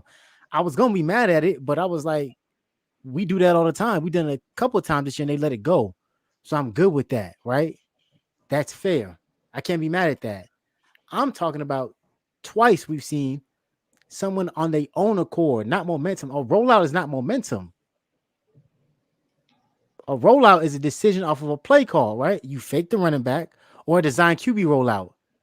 You take the ball and you immediately roll out, right? Like when Tyler threw that pick, nobody told Tyler to roll out. He did that on his own. The line was good. They weren't getting pressure. God is a Satan told him to do that. The same way that convinced everybody he exists. God didn't tell him to do that. Ain't no way. When he does that, that's his own. So if I tackle you because you decided to take your own initiative and roll out, why then would it be not a safety? Even if I blitz and you decide to retreat and start running and roll out, like clean, unabated, straight to the quarterback, and you roll out, and that first blitzer misses, I can understand momentum then, because it's like I'm trying to get away from the blitzing player, right? But you design roll out, backside pressure comes and gets you, sacks you in the end zone. Right. It's a sack, but it's not a safety. Right. It feels like they make this shit up every week as we go.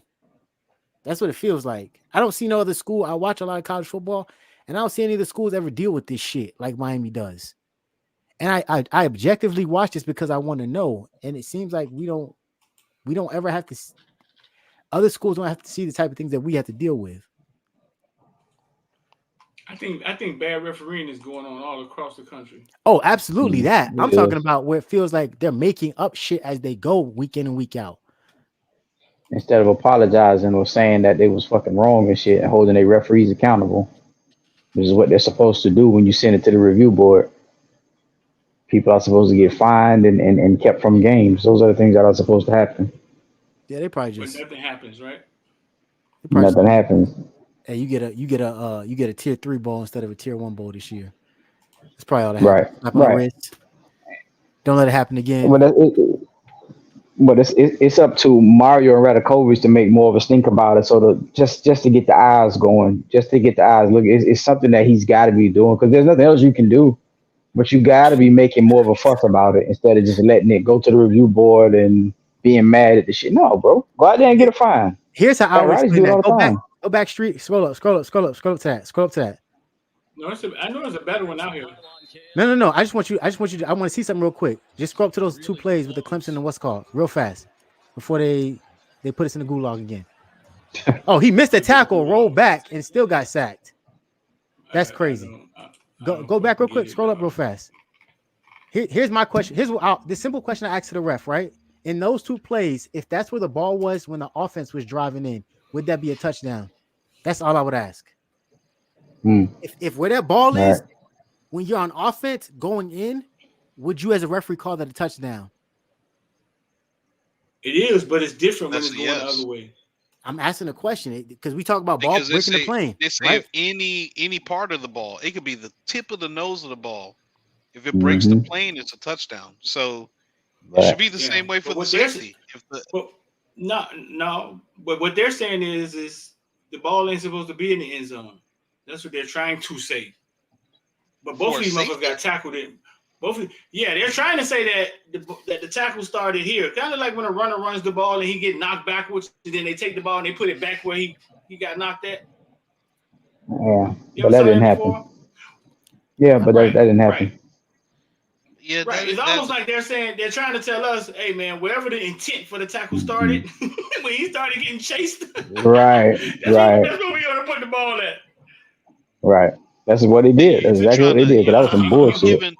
You're giving too much to quarterbacks. Then you're giving way too much protection to quarterbacks. But that's just it. That's just the way that they can justify their call by making you see something that didn't happen. That's all Street is saying. Like that's how they're justifying what they call. They were wrong. It's 100% wrong.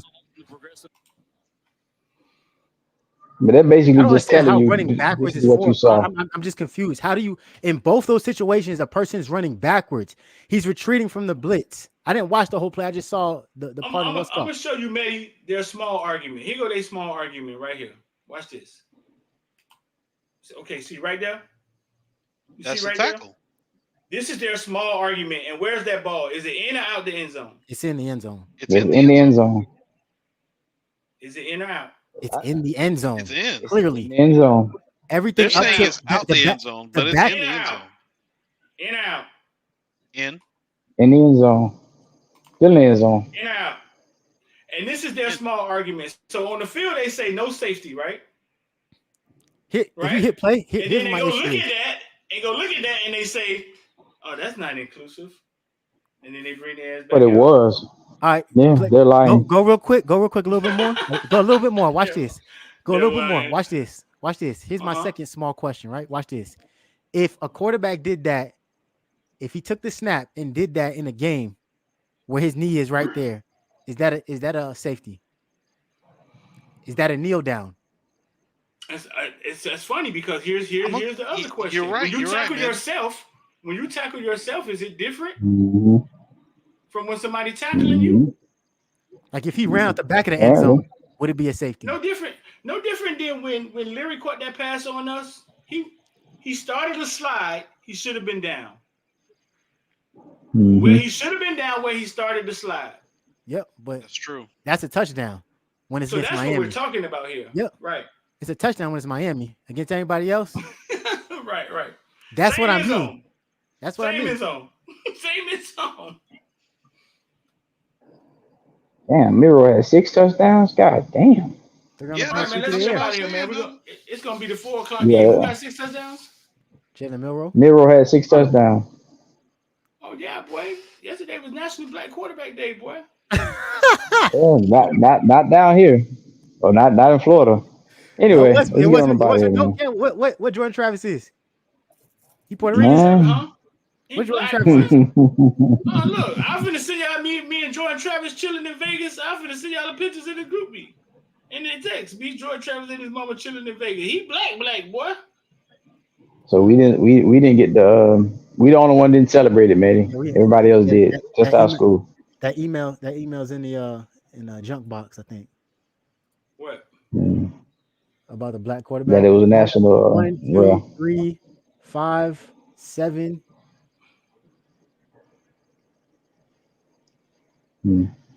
All African American. I don't know who what's this guy's name? Davis Brin is. Or Braden Shager, but Braden Shager been up there all year. What's Dylan Gabriel? Dylan Gabriel black? Damn, Dylan Gabriel. We know who he Native American or something, isn't he? He Hawaiian. He Pacific Islander. Yeah. He's Pacific Islander. Where's he from? Like Hawaii, I'm pretty sure. Huh?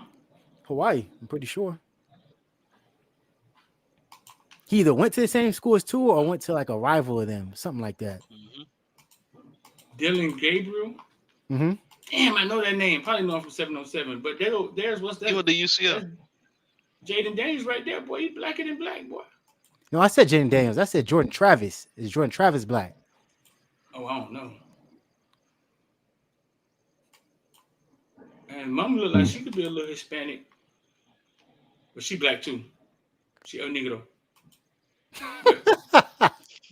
She black. Mama black. Yeah, on that note, man. Let's get by. We were here 3 hours, man.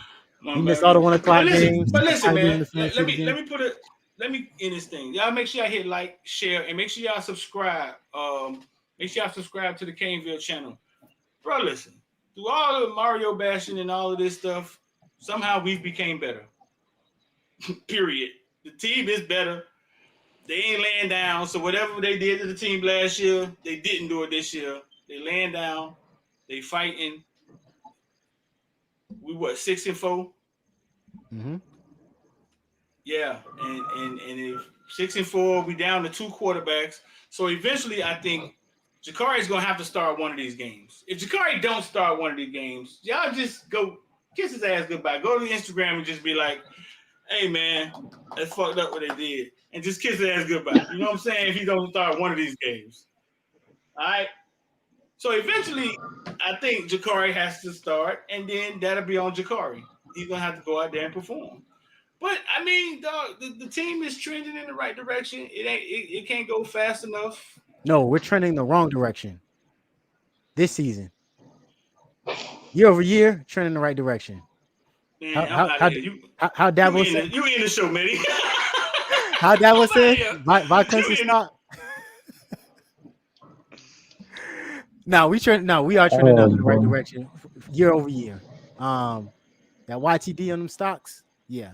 But this year, right now, we're trending down. I got to say that. But What Dabo said last year, this is the time to buy. Oh, what he said last week, this is the time to buy. So yeah, the same problem thing is with us. they went and blew the Yeah. team that we couldn't kneel against out. So I mean, he has. Man, let's get out of here, man. Let's get out of here, bro. I don't want to do this anymore. Thanks y'all for being here, man. We had 1,700 subscribers. Help us get to 1,800, man. Appreciate y'all. Hey, we all gonna agree, man. But hey, Kings family, man. Shout out to y'all boys, man. Appreciate y'all pulling up today. We out this thing.